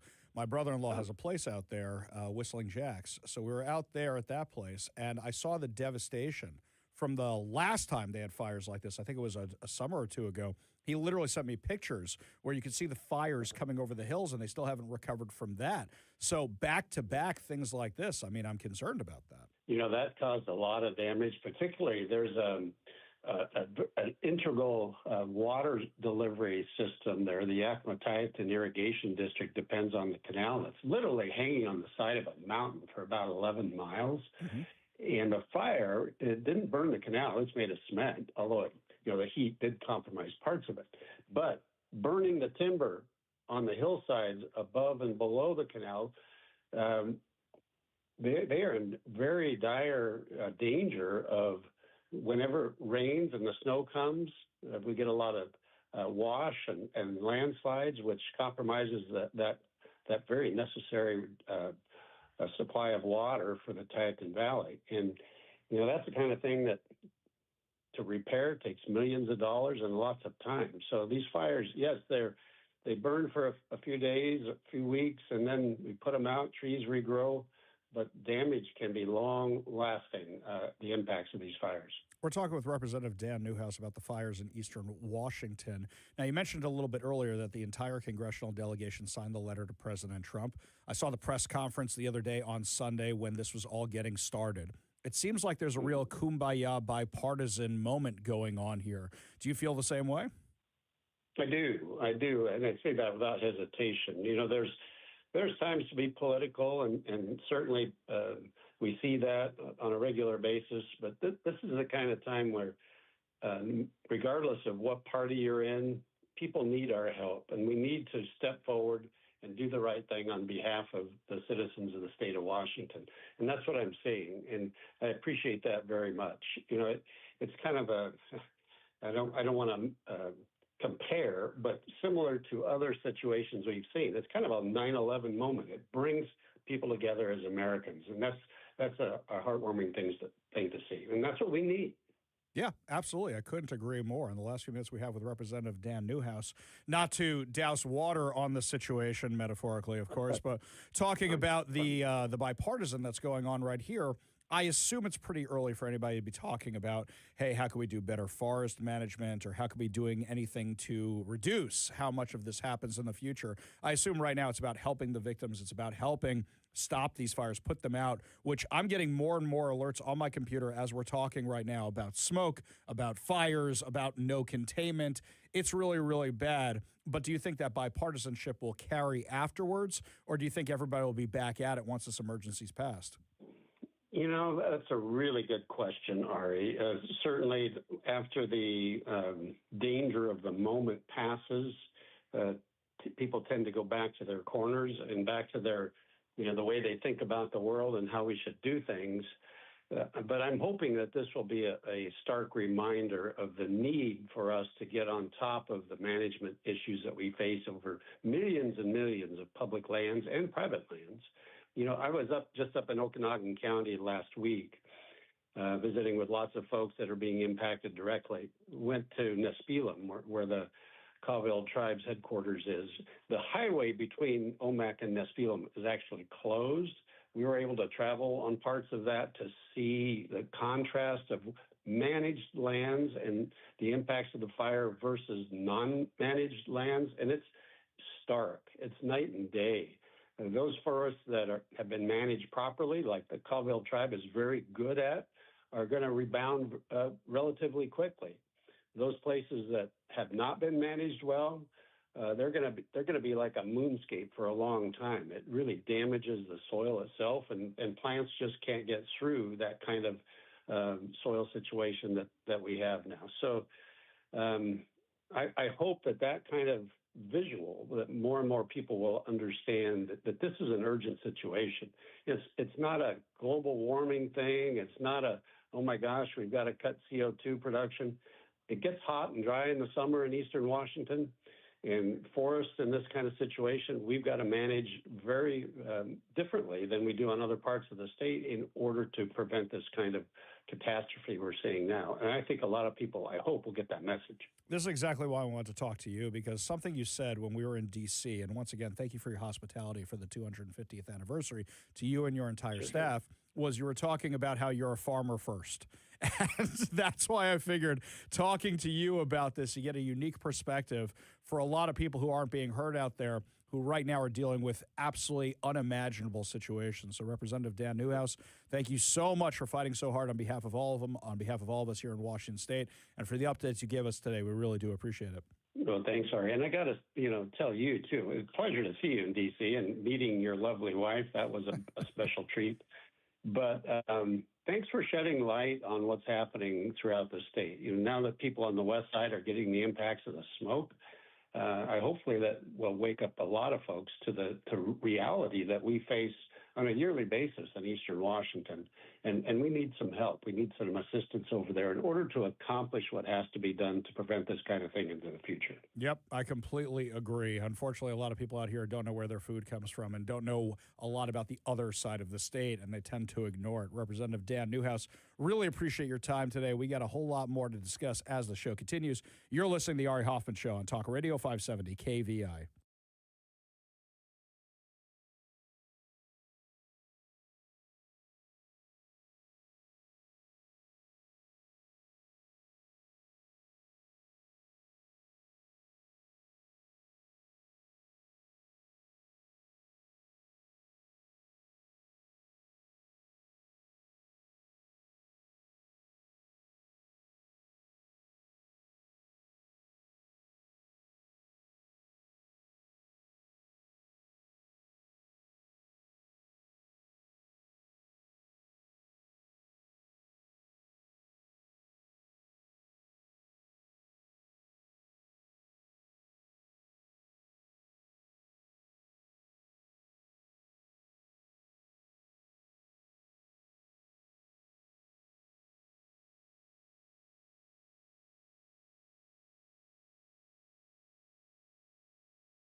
Welcome back to the Ari Hoffman Show. Just a reminder, if you haven't gotten your ballot in yet, those drop boxes close at 8 o'clock. You're not going to get to a post office by 5, my friends, to get it postmarked. So get to a drop box, put them in before 8 o'clock tonight. And remember, in low turnout elections, that is your chance to make the most difference. If you don't know who to vote for, my voter's guide is up at kvi.com. That's kvi.com. And actually, we were looking at the analytics for my voter's guide the other day. I was shocked when I saw the numbers of how many people are looking at the thing. So, candidates, just going to tell you, those of you who survived tonight, you're not going to want to ignore the Ari Hoffman Show because a lot of people are looking to be on that list. I was blown away when I saw how many people are actually clicking on that. Anywho, got this text from Frank before the last segment. Hi, guys. Love your show. I just heard a commercial about a small town people in a big town. I just want you to know I'm from North Spokane. I live in Western Washington now. I heard Ari talk about the air conditioning and sucking in the air from outside. I have 2 people that I know personally who lost their homesteads. That they have been handed that down through a couple generations. And you can't hear the emotion in my voice, but they've lost everything. I would love to hear Ari just give them a shout out to the people who lost everything. I hope you get this text, and I'll try to call just to talk to you, but I don't want to be on air. Thank you. That's from Frank. So, Frank, I'm going to tell you something. That's why we had Representative Baumgartner on the show yesterday. That's why we had Representative Newhouse on the show today. That's why our top story of the day was Jay Inslee talking about, it's climate change when it was arson. And that's especially why we keep talking about it, because we know how many people have lost things. I mean, look, somebody I know, Representative Jenny Graham, I was texting, I didn't know what to say. I'm a radio host, and I didn't know what to say to her. Had no idea what. Ari, my house burned down. What do you say to that? What do you say? I just kept saying, I'm so sorry again, and I didn't know what to say. So I will say this now that I've had a little bit of time to think on it here, Frank. I don't want to say our thoughts are with you. I'll do one better for you. There are fundraisers going on right now to help out those people. So anybody who's got the legit fundraisers, here's what we're going to, we know there's the Red Cross and the big organizations, but anybody who's got a legit fundraiser, and Frank, this goes for you too. If you know about the legit ones that may need a little bit of help, send them over to us. We'll vet them. ARI@KVI.com. That's ARI@KVI.com. Try to help those people out. And I'll tell you what, I talk about this all the time, but if there's an event in Eastern Washington, I'd love to do the show from out there. Not while all the smoke and stuff is going on, because they got enough problems without dealing with a radio show out there, okay, and us coming out there. But after this is over, we'd love to do something out there. If somebody wants to help me organize it, I'd love to do something from Spokane. I'd love to do a show from out there in Eastern Washington. And maybe we'll do some kind of benefit or something if we can find a way to do it for the people in Eastern Washington. I would love to make something. We just ran Wishes in Flight. There's no reason we can't help out the people in Eastern Washington. We just got to find a cause that we align with. We got to find a cause that helps, a cause that's legitimate. So, Frank, yes, absolutely, we're thinking about the people in Eastern Washington. And something that a lot of my friends have said, I mean, Representative Baumgartner said this on the show the other day, we need prayers. Jenny Graham said we need prayers. I don't feel like thoughts and prayers is ever enough. Yes, I know God can do anything.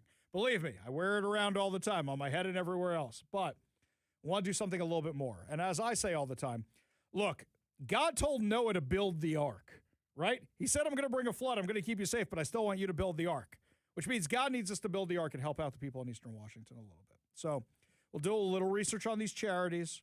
We'll see what we can do. You guys be in touch if you have them. ARI@KVI.com. That's ARI@KVI.com. And that way we can help you guys out. We really want to help you guys out because this is just terrible. I know the feds are coming in, but that takes time. And I know the biggest issue is going to be fighting with your insurance companies to get the money for the houses. And then you got to worry, are the roads still there? Are the lights still there? Are the utilities still there? I was hearing a report, I think it was from Como. They're walking past these houses. You still hear the gas lines on. The fire with the gas lines. It's horrible. It's absolutely horrible. The devastation is unlike anything I've ever seen before. So like I said, if you know about a cause that needs a little support, needs a little help, send on over to us, ARI@KVI.com. That's ARI@KVI.com. We'll try to help people out as much as we possibly can.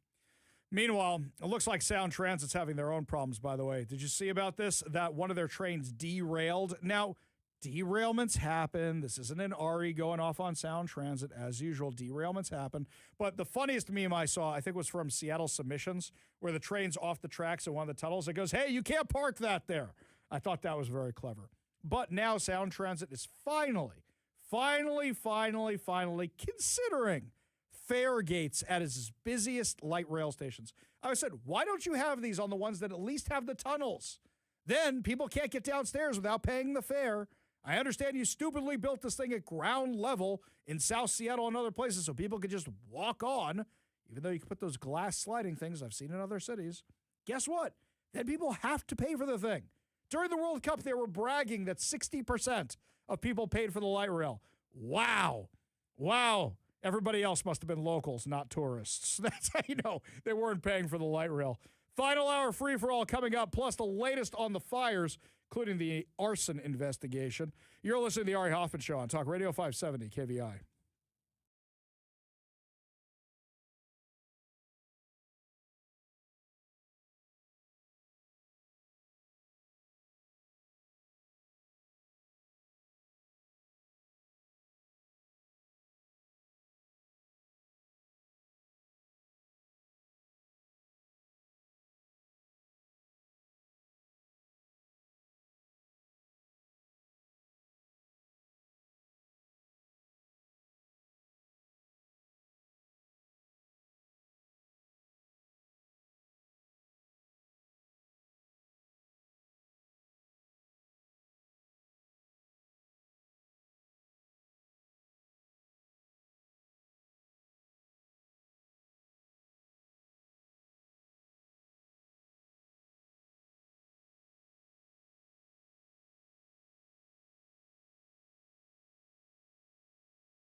Welcome to the Ari Hoffman Show's final hour free for all. Your calls, your texts, your thoughts, your stories, streaming live at KVI.com and the KVI app. Coming up this hour on the most dangerous show on the airwaves, whole bunch of businesses and venues in Seattle are telling Socialist Mayor Katie Wilson, can you turn those cameras on and can you add some new ones? Because we're in big trouble here. But before we get to any of that, my friends, just following up on our last promise, one of our listeners sent us an article right here from Como News. It literally has a whole bunch of places you can donate to help out with victims of the fires in Spokane, Washington. So they've got the Red Cross Northwest region. You just call 1-800-RED-CROSS, real easy. Home Starts Here, which is the city of Spokane, has launched a wildfire relief effort through its Home Starts Here fund to help people affected, so you can go there. The firefighters at Spokane Fire Station 16.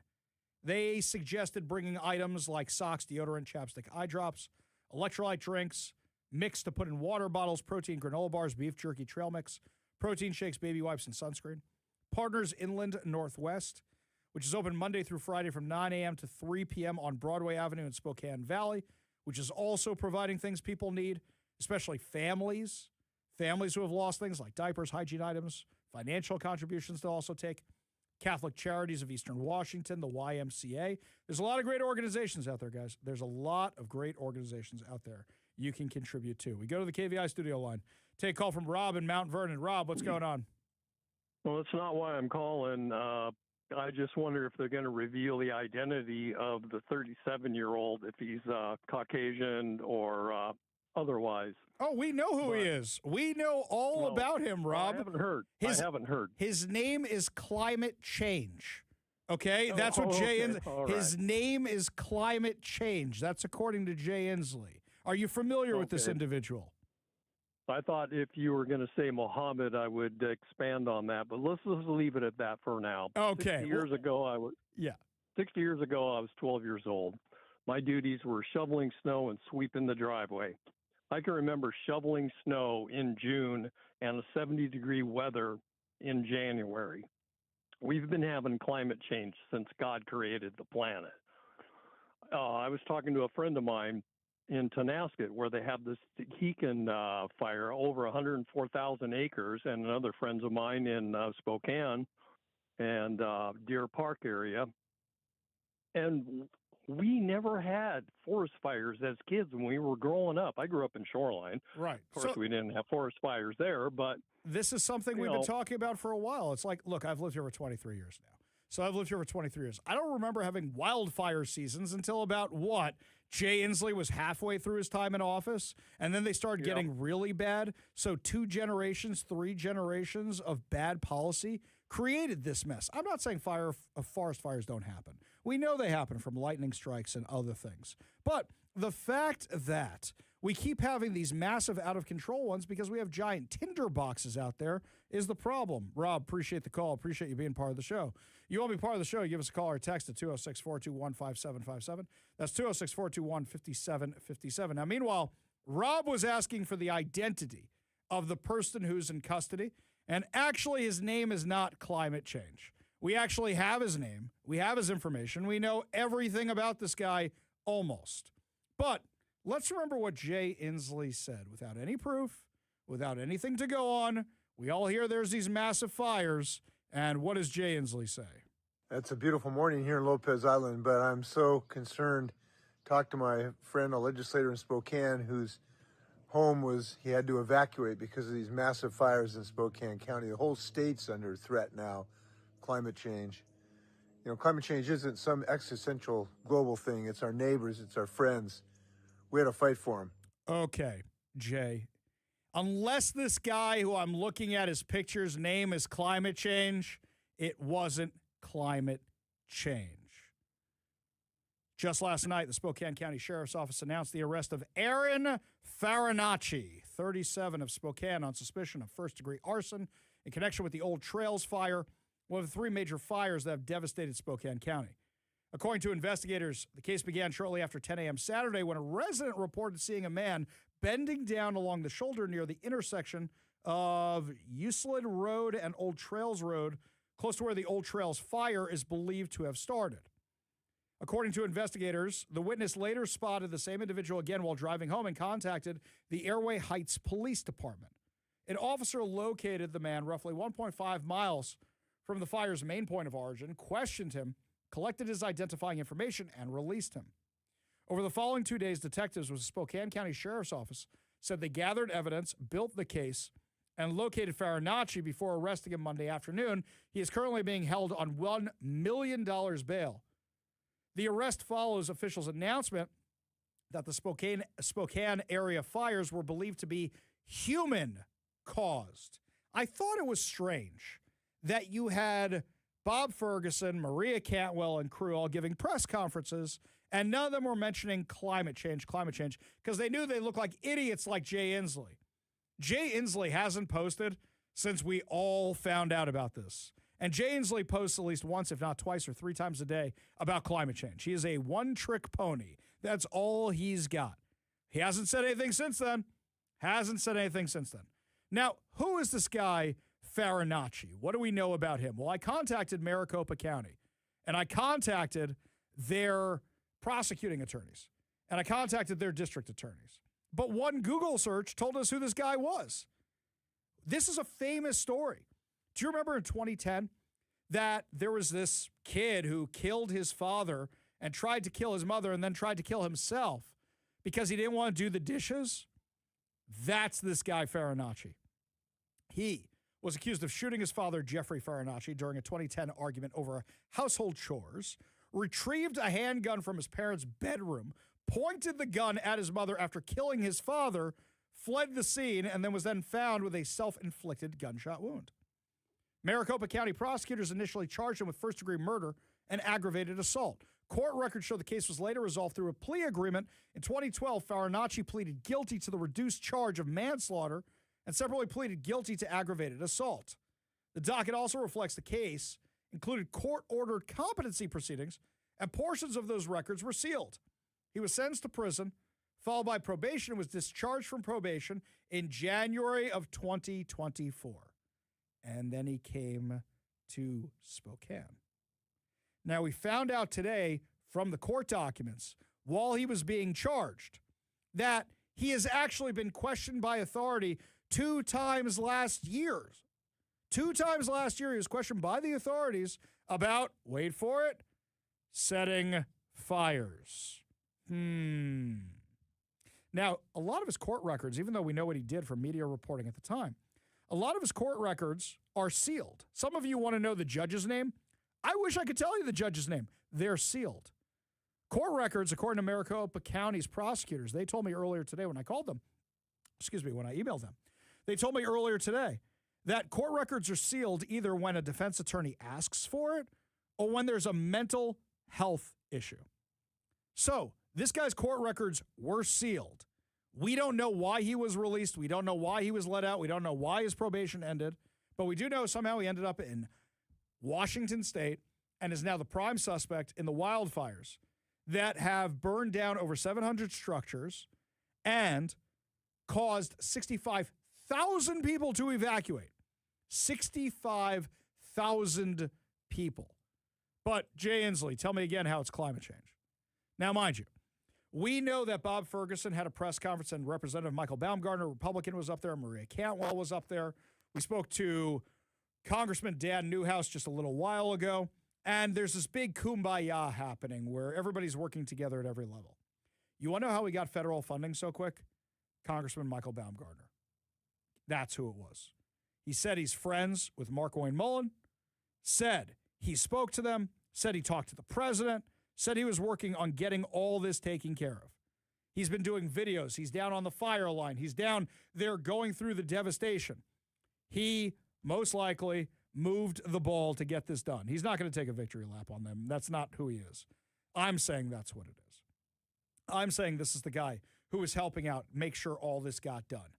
So when you see this great response and you see the federal government has approved Washington's request for an emergency declaration, unlocking federal assistance to help state, local, and tribal governments respond to the wildfires, that's a lot because of Representative Michael Baumgartner. But it's also the entire congressional delegation got together and they said, okay, we're all going to ask the president for this together. Democrats, Republicans, everybody, to show how dire the situation is. The declaration covers Chelan, Ferry, Okanagan, Spokane, Stevens, and Yakima counties, along with the Confederated Tribes, bands of the Yakima Nation, Confederate Tribes of Colville Reservation, and the Spokane Tribe of Indians. According to the governor's office, the declaration allows the Federal Emergency Management Agency, FEMA, to provide support for emergency response efforts, including evacuations, emergency shelters, food and water, search and rescue, and other response costs. It was approved in full except for debris removal assistance, and that may come later. So they got everything they asked for. Now, it's nice that we're all having this big kumbaya moment, but are we going to have it afterwards? Because don't forget, people need to get their houses rebuilt. And we have an insurance commissioner who has destroyed our insurance industry around here. We have some of the highest rates for the worst products here in Washington because of what the insurance commissioner has done.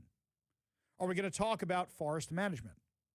Let us not forget that the Department of Natural Resources, ours here in Washington, was begging for things to be done, even under a fool like Dave Upthegrove. They were begging for things to be changed. Let's not forget, Democrats cut funding for wildfire prevention by tens of millions of dollars in the last legislative session. They did that. So are we going to move forward, having this nice kumbaya moment, and say, okay, there's changes that need to be made, there's things that need to be fixed? Or is everybody just going to go back into their quarters after this? And if they go back into their quarters after this, things are not going to get better. We're just going to have these issues again. So this is the kind of stuff we got to watch, and you got to hold your elected representatives accountable. So when, for example, Maria Cantwell and Bob Ferguson, everybody are talking about working together, you say, well, then how come we haven't fixed this with the wildfires? Just watch. He's going to use it as a talking point in the upcoming legislative session. But he will never say, okay, we're going to undo what we have learned. We're going to unlearn what we have learned. No. Unfortunately, they're probably just going to keep doubling down. I hope they don't.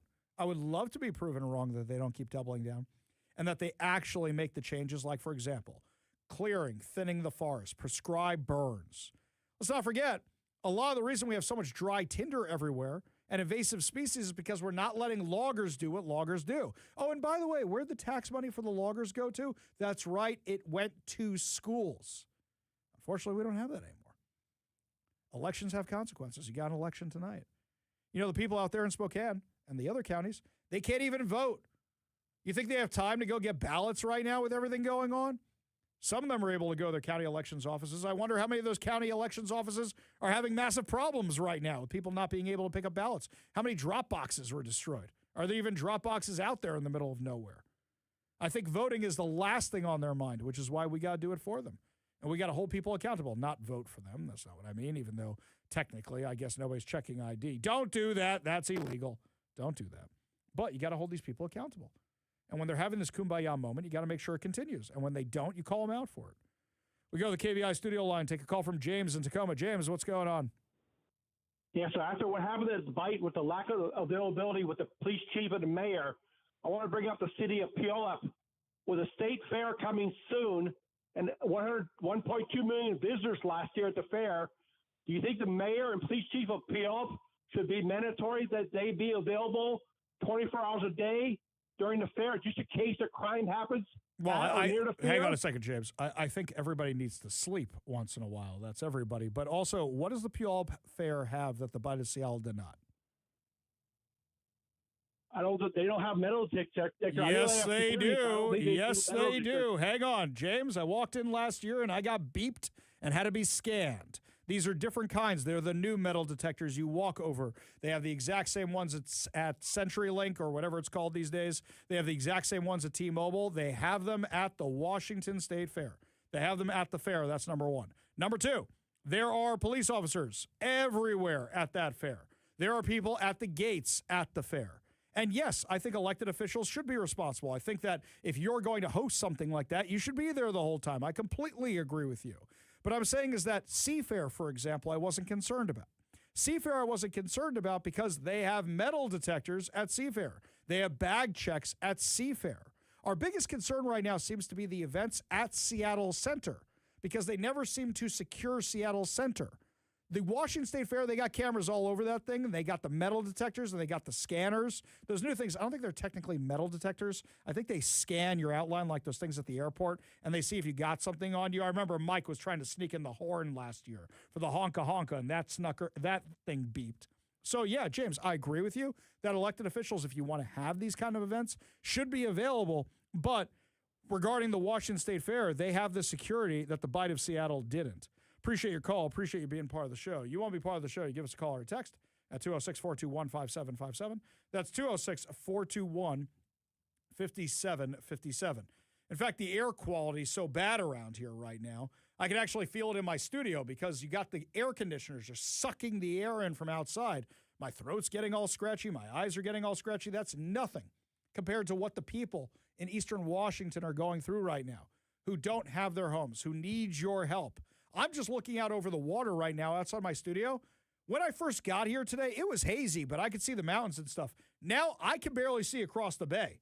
That's how much of that smoke is coming in right now. And if we're having this problem, imagine what it's like in Eastern Washington. Imagine how bad it is out there right now. Those people need our help. They need our prayers, too. We go back to the KVI studio line, take a call from Hank in Squim. Hank, what's going on? Hey, not much. Hey, I moved from Okanagan County. That's the area I'm from. And for decades, we heard, oh, we're going to change this and we're going to change that. And they're all holding hands right now and sounding all important and all that. I guarantee you, Ari, and I know it's not what people want to hear, but I guarantee you it's not going to happen. They're not going to keep their word. Like after the 14 and 15 fire, oh, we're going to clean the forest up. We're going to do this and that. You go over there, you don't see one logging operation going on. You don't see any thinning operations going on.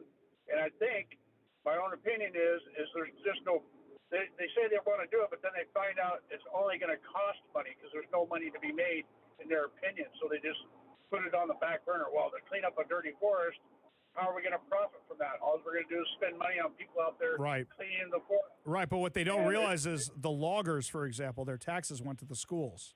And they realized they actually made money off the logging operations, and then they didn't have to spend money doing that because the loggers did it, but logging bad. Here's something else. How many times have we heard about infrastructure?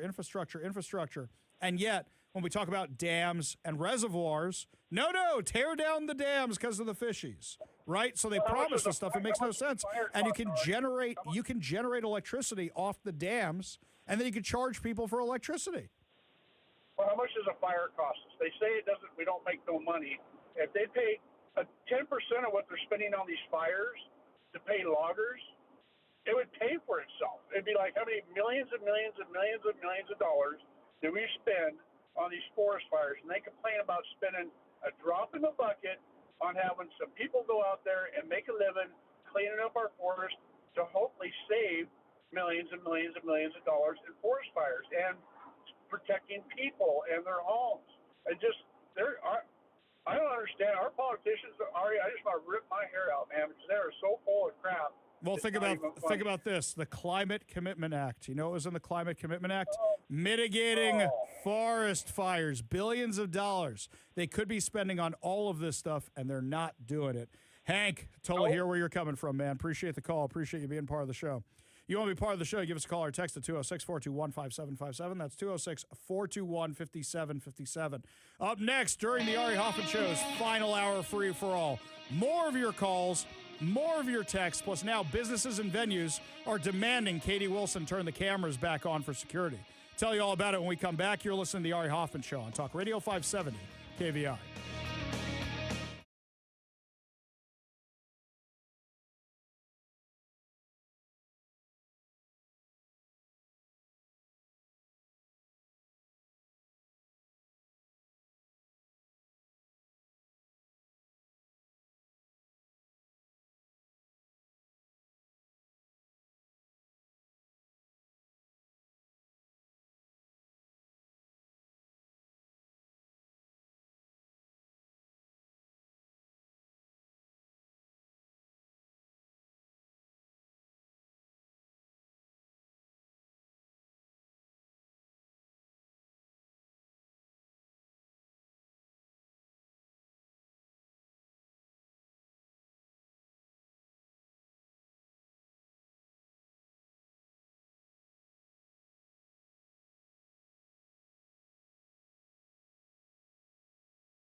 Welcome back to the Ari Hoffman Show. Just a reminder, if you can't get enough of the show, the Ari Hoffman Show Reloaded runs from 6 to 7 p.m., brought to you by our friends over at Wade's Eastside Guns and Bellevue Indoor Range, Puget Sound's premier destination for everything firearms. So it's going to run from 6 to 7. It is all content from today that you might have missed. So make sure you're all listening from 6 to 7 if you missed any part of the show today. I got an interesting text here. Man, I must have too much smoke in my studio or something. Hello, my name is Clyde. I was thinking on a day like today is really easy to call BS on the efforts to ban natural gas and internal combustion engines. Not a chance. They can never block out the sun like a fire can. Wonder what is more polluting. Or how about this? How about this, Clyde? Think about this. If you need to charge your electric emergency response vehicle and there's no power lines, think about that. How many power lines were destroyed in all of this? How do you get energy to those people like that? We're going to bring out a big generator. Everybody's going to plug into the big generator. Now, maybe one day the technology might be there. It's not there right now. You wouldn't be able to respond to this emergency with the tech we have right now. I know we have electric fire trucks. We did this story a while ago. I think they cost 3-4 times what the regular ones do, and nobody knows how to service them, like the electric buses. We go to the KVI studio line, take a call from Terry in Bremerton. Terry, what's going on? Hey, Ari. Hey, I just went to your to the website, and I thought we were supposed to have 5 Supreme Court justices. Here in Kitsap County, we only had 4. So hang on a second. I'm going to pull this up so I can look at this with you right now because I'm getting this question a lot. So hang on one second. So I know that with regard to the Supreme Court justices I put up there, I know that there's 4 that are being backed, which are being backed as common sense ones. I don't think they found a 5th one for that spot. Hang on. I'm doing this off the top of my head, and that's not a good way to go. Scroll. Let me get to this just so we can. Aha! There are 5. Okay. Position 1, Position 3, Position 4, Position 5, Position 7. That's what you should have on your ballot. Now, who I wrote down for position, you do have that or you don't have that? No, Position 4 was not on our ballot hearing. I wonder if it's by jurisdiction. It may not be on your ballot. I wonder if that's the way it is. But the way I got it is Position 1 is Laura Kohlberg. Some of you have asked about Edwards. I'm not big on Edwards, but I'll keep my powder dry till after the primary. Let's see who comes through on the other end of that one, then we'll talk about it. Position 3, David Stevens. Position 4, Sean O'Donnell. Position 5, Dave Larson. Position 7, Todd Bloom. That's who I'm going with, Terry. So I think it might be a jurisdictional thing. I'll double-check that, okay? Drop me an email. I'll see what I can find out for you. ARI@kvi.com. I don't think it's a voter fraud thing. I think it's a jurisdictional thing, okay? Okay, thank you. All right, appreciate the call, Terry. Appreciate you being part of the show. You want to be part of the show, you give us a call or text at 206-421-5757. That's 206-421-5757. We go back to the KVI studio line, take a call from Carol in Kirkland. Carol, what's going on? Hi, I'm interested in going to the meat of the matter here. You said something I don't think a lot of us remembered, that there was a bill last session that was passed to cut funds for wildlife fires. Do you remember the bill number? I don't remember the bill number. If I recall correctly, it was part of all the cuts the Democrats made to the budget. So remember how they increased the budget, but at the same time they cut essential services? I think this may have been one of them. Now, I have to go back and double check. Oh, here we go. Wait a second. Hang on one second, Carol. So for Terry, who just called, Position 4 is only 2 candidates, so there's no primary. That's why it's not on there this time. Right, I did know that. Sorry, getting old and senile in my old age. So once again, Position 4, Terry and others who have been asking, it's only 2 candidates, so there's no primary. You're going to see them in the general election. Sorry, Carol. So I think it was part of the budget. I have to go back and double check. They definitely cut it 2 sessions ago. I know they claim they put some of it back this session, but some of that takes time to ramp up again. But if I recall correctly, 2 sessions ago, they cut $50 million in firefighting, mitigation services, all that kind of stuff. I think it was part of the general budget. I'm sure with a little help from your friend Google, you can find it right there. I don't have that information right at my fingertips right now. Okay, then really quickly, same exact thing. You said that the Climate Commitment Act had assigned funds for forest management? Not funds. It said it's going to do things like mitigate fires, mitigate floods. It said things like that, if I recall correctly. Is there a way to track Oh, sure, in that sure. process where Carol, those you're funds about to are be and what really happened mad. to them? You're about to be really mad, and I apologize, okay? And I know you listen to the show all the time, Carol. So you're about to be really, really mad about this one, okay? 90% of the money from the Climate Commitment Act went to nonprofit organizations that are not doing anything to combat climate change or anything like that. I say find him and lynch him. That's my philosophy. Well, I'll tell you this, Carol. Regarding that, it's a lot of people who used to be former members of the Washington legislature, like Reuben Carlisle, who are now spending all their time telling people how to get the grants for it. In fact, he came up to me. He got mad at me. And he wanted to come up to me at a fundraiser I was at a couple months back to confront me on all of this. And I said, hey, before we get into this, would you mind buying everybody here a tank of gas? You owe them gas money. He didn't like that. He didn't like that very much at all. But yeah, that would be a good investigation to make public. So I think the Washington Policy Center, once again, Carol, I'm doing this from memory. I think the Washington Policy Center are the ones that actually did the research on that. I know we covered it at the time. I want to say it was the Washington Policy Center that said, here's where the money actually went to, guys. So if you check their website, like I said, don't quote me on it, but I'm pretty sure it was the Washington Policy Center who checked where all that was going to. So you can check it out over there, okay? Great. Thanks so much. I appreciate it. No problem. Appreciate you being part of the show. You want to be part of the show, give us a call or a text at 206-421-5757. That's 206-421-5757. This text over here from the 253, Ari, I attended a Tacoma Rainiers game at Cheney Stadium. Walked through a metal detector and a bag check to get in. Lots of cops and security around also. Yeah, and that's minor league baseball, guys. That's the Tacoma Rainiers, okay? That's minor league baseball. So this one here, Ari, request MERV 13 air filters for your studio. They filter smoke. Thanks, guys. Appreciate that. I like the tip. Now I'm worried about what's waiting for me when I get home, by the way. I got to switch my filters out there as well. Robin Lakewood wants me to have Cliff Mass on, the weatherman, to talk about all this. It's not a bad idea. I'll probably reach out to him. So, yeah, we'll reach out to Cliff Mass, see about having him on the show. Lots more to discuss as the show continues, my friends. Up next, as I promised, Katie Wilson being pressured to turn back on those cameras, but by some people you really wouldn't expect, who now want more cameras, but they used to oppose them. Tell you all about it when we come back. You're listening to The Ari Hoffman Show on Talk Radio 570 KVI.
Welcome back to the Ari Hoffman Show. Just a reminder, you have just under 2.5 hours to get your ballots into those drop boxes. And if you call the show starting tomorrow, I'm going to say, did you vote?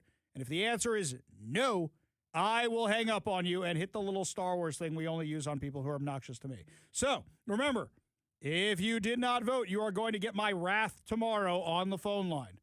You will. I will tell you this, guys. It's crazy how many of you are not voting today, and I want to make sure you do, because in off-year elections, that's when we have our chance. Well, this is kind of entertaining. This is how you know Katie Wilson is weak. Everybody's trying to bully her into what they want. And this time we actually agree with them because it's public safety. We love public safety around here.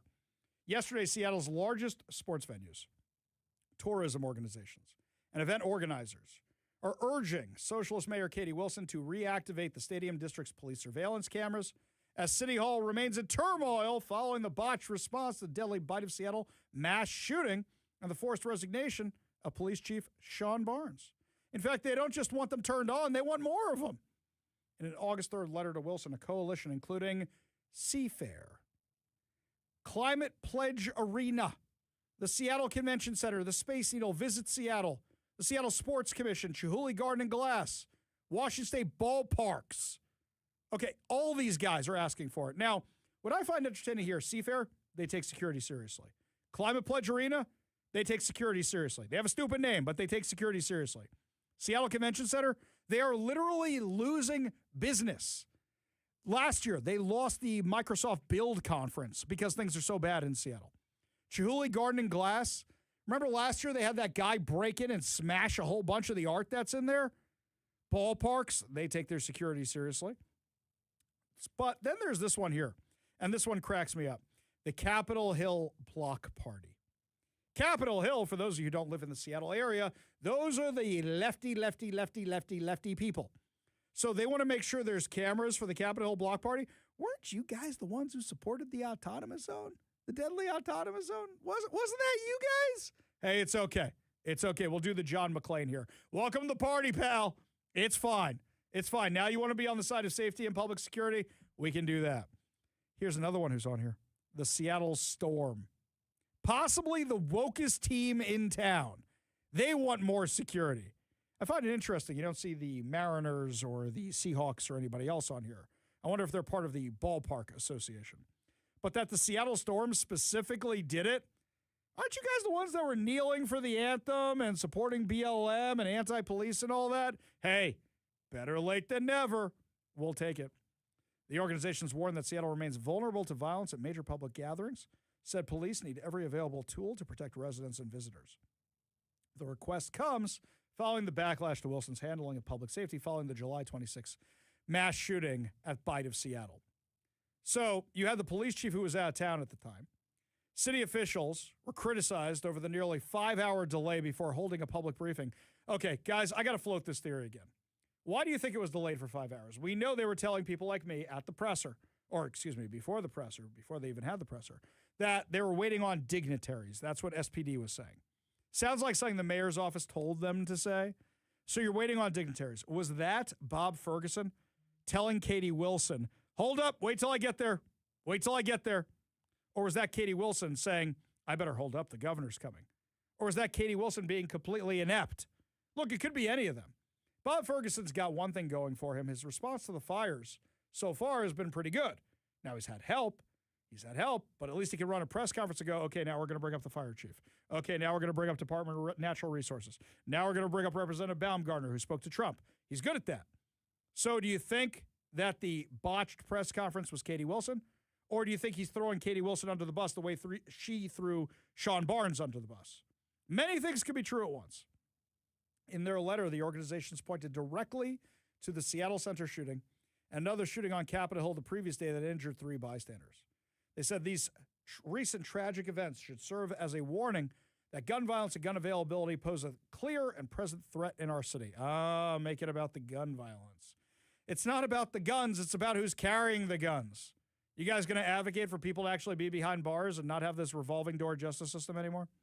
The coalition said Seattle must also give police the tools needed to respond to active threats and identify suspects. Quote, The World Cup taught us that Seattle is capable of hosting world-class events successfully.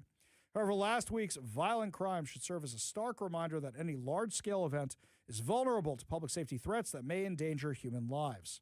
Seattle police officers need every tool at their disposal to keep these events and their attendees safe. Wilson ordered the stadium district cameras deactivated immediately following the World Cup, fulfilling a promise to activists that they would operate only during the tournament itself. She said they would remain offline until an independent audit of the Seattle Police Department surveillance policies in the Real-Time Crime Center is completed this fall. She also said no additional police CCTV cameras would be activated while the review is underway. So now you've got some of the biggest organizations in town saying, we want those cameras turned back on. We want them on right now. Quote, as such, we respectfully urge you to reactivate the 22 CCTV cameras in the Stadium District and Pioneer Square that were connected to the Seattle Police Department's Real-Time Crime Center while the city audit is underway. They're not calling for an end to the audit. The letter also calls for Seattle to install additional cameras near Seattle Center and other locations that regularly host major events, like Seattle Center, which didn't have any before Bite of Seattle. And they have events there all the time. Seattle police have repeatedly described the Real-Time Crime Center as a force multiplier that allows officers to identify suspects, reconstruct crime scenes, track fleeing vehicles, provide real-time information during emergencies. The system recently played a significant role in identifying suspects accused of brutally assaulting 77-year-old Richard Vera in downtown Seattle. So, this is stuff we can use. According to King County charging documents, cameras captured the April attack near 3rd Avenue and Pike Street. Officers reviewed the footage from patrol vehicles, confirmed that Ahmed Abdullahi Osman was involved before arresting him at the scene.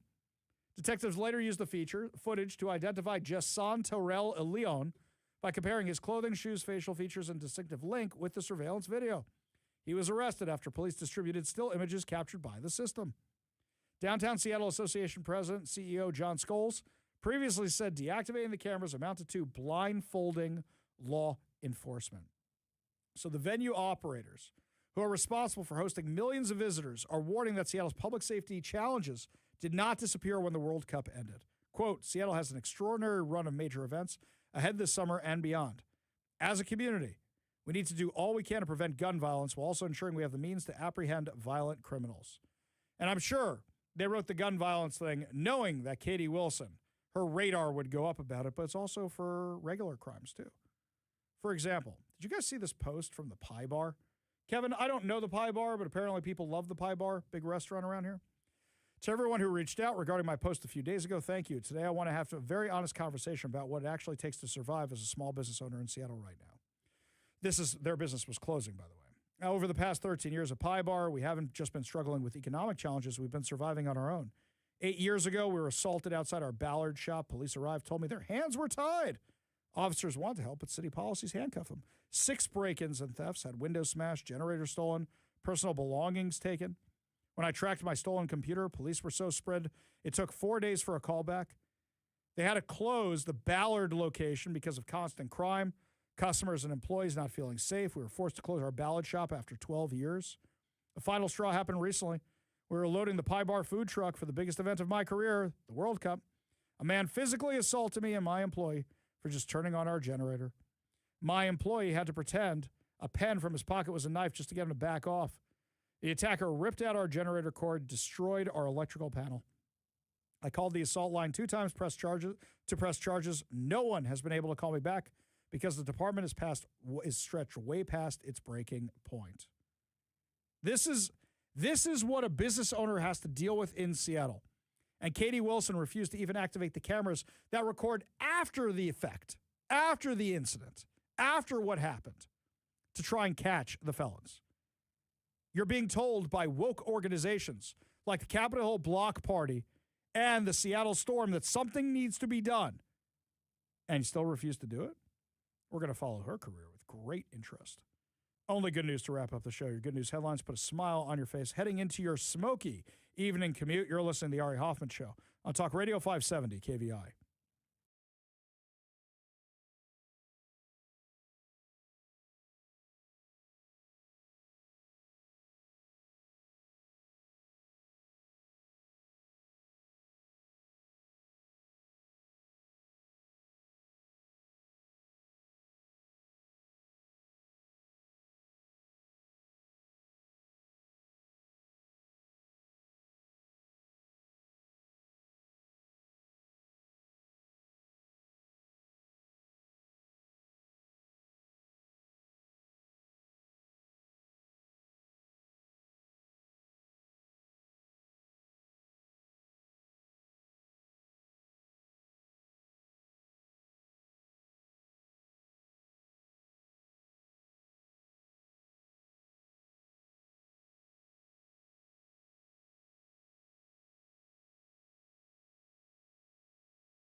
Only good news to wrap up another amazing episode of the Ari Hoffman Show right here on Talk Radio 570 KVI. We have the nicest listeners. They're all giving me their requests or their recommendations for air filters. This one here from the 253 says MERV 13. Will Orr says MERV 14. Says they have these Filtreat 2500 air filters at Costco. You guys are so nice. Thank you very, very much. Some other good news here. Do they know this is a commercial building that was built way back in the, 50s or 60s or something? Yeah, but here's the thing. The filters are usually still, they know that when they make these filters. So you can usually do that. Put it this way. My building, which I used to have my business in, was built in the 1950s. And they were using modern day filters and things like that. The sizes is the question. Because Costco have the right sizes. We've had issues with this heating and air conditioning in this office since we got here. Let's not forget the week of heat. The week of where it was 90 degrees in the studio, and I was walking around basically in my boxer shorts because it was so hot in here. It's still a nightmare over here with all this equipment and stuff. So, I mean, yeah. But look into those filters. I'm sure they'll get them put in for us right away. Right away, they'll do that. We'll figure something out. But I appreciate the suggestions. This one here from Susie. Ari, I voted. I think everybody's trying not to get banned from the phone line here, Kevin. I think that's what's going on. This one here from William. My 95-year-old father and myself just finished voting. Oh, I forgot. I have to go talk to the rabbi in my community. I always go help him vote. I got to run over there tonight. I got to remember to do that. This one.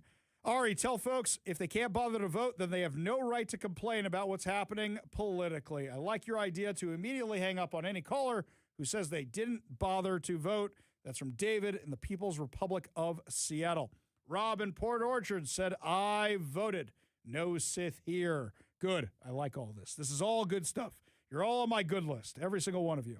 Meanwhile, Marco Rubio was on Lara Trump's show the other day, and he got asked about the viral memes of Marco Rubio. I've made some myself. So it's the picture of Marco Rubio sitting on the couch looking miserable from like the first week of the Trump administration, and it's turned into a viral meme where anytime somebody gets fired, they just say, now Marco Rubio, the look Marco Rubio gets when he finds out he has to do X. And these are everywhere. I used it for the Mets a few times. I used it for when he finds out he has to be Maduro. I mean, you name it. Marco Rubio has been put in every one you can imagine. Actually, when he's with Lara Trump, he shows this kind of scrapbook-looking thing that his staff actually made for him. This was kind of funny. Well, the meme thing, was interesting because when it first came out, I hated that picture, because what happened is in that couch, if you don't have a pillow behind your back, you kind of sink. So I looked at the picture, said, oh, this is terrible. I looked, like whatever. And then it turned into this other thing, and it was fine, and it's funny. I don't really follow it very closely, but people have shown me pictures out there. We have a good friend here that works at the White House, Dan Scavino, made a nice board for me. And even since he made that board, we had to update it, so of all the different pictures. So that stuff is funny. You asked me if you've changed. I think everybody, you go through life, right? And as you go through life, you learn new things. You see things you hadn't seen before. You hear things you haven't heard before. Certainly, I'm a different person at 55 than I was at 25 or even 35 because I have 20 and 30 years of experience in between in life and in work that inform that. I think at your core, you always want to remain the same person, though, right? And that is what are your priorities in life and what are the values that sort of drive you to do what you do. And I hope that hasn't changed. And by the way, the world changes, too. There are things that are true today that weren't true 10 years ago. So, I think that's true for all of us, not just me. Marco Rubio can be a good sport about this stuff. In fact, what was like a month into the Trump administration too, or the second month in, somebody did a meme, or excuse me, he wrote a post on social media, which are all the jobs he didn't actually have. It just listed every single one of them from all the memes that had gone viral. Really pretty clever. I really enjoyed that one. Meanwhile, this one here, Kevin's going to bust my chops over this one. It's not really good news, but it's kind of funny, and I didn't know where else to put this on the show. So apparently Ozempic is doing more than keeping the weight off. It's ruining marriages. Because people are trading up when their significant other loses. That's it, Kevin. It's not worth losing the weight. I want to stay married, right? That's what do you mean? No, the person that loses the weight trades up. That's what I'm saying. Okay, so that's why I'm not doing this. But what if you're both doing it? Well, then I guess you're fine. I guess your relationship's fine then. Yeah. Yeah. I guess that's the secret. You got to both be doing it. Do things together. Yes, I understand. Okay. Well, okay, so wait a second. Now I got to lose weight because otherwise, is my wife going to get rid of me or something? Yeah, look, that's what it sounds like. If she gets on the Ozempic and you don't. She doesn't do the Ozempic. But Well, my wife's in good shape. Yeah, but just no, I got you. I'm with you. Yeah. Fan fiction here. No, Let's no, just I'm say with you. she was on it. And you continue doing what you're doing. And getting bigger and the hair's kind of receding and all that. And I continue doing what I'm doing. Yeah. And, then I could kind of understand if she Yeah, wanted to trade up. I see what's happening. I understand. Look. It's a good thing we got great personalities. Exactly right. Who wouldn't want a guy who yells half the day as a significant other? Think about Chris Pratt, discount Kevin Dodgel, right? So he used to be chunky over on that what was the show? Parks and Rec, right? Yeah. Then he's married to, what was her name? Anna Faris, right? Yes, the funny gal. Yes. Then all of a sudden, what happens? Dude loses a bunch of weight, becomes a leading man. He's in those action movies. Now all of a sudden, he's gone. See, well, that's Hollywood. I don't think we should really judge it based on that. That's going to do it for us today, my friends. We'll be back tomorrow with more insane stories, more exciting guests, and, of course, more giveaways. Ari Hoffman Show Reloaded is up next. You've been listening to The Ari Hoffman Show on Talk Radio 570 KVI.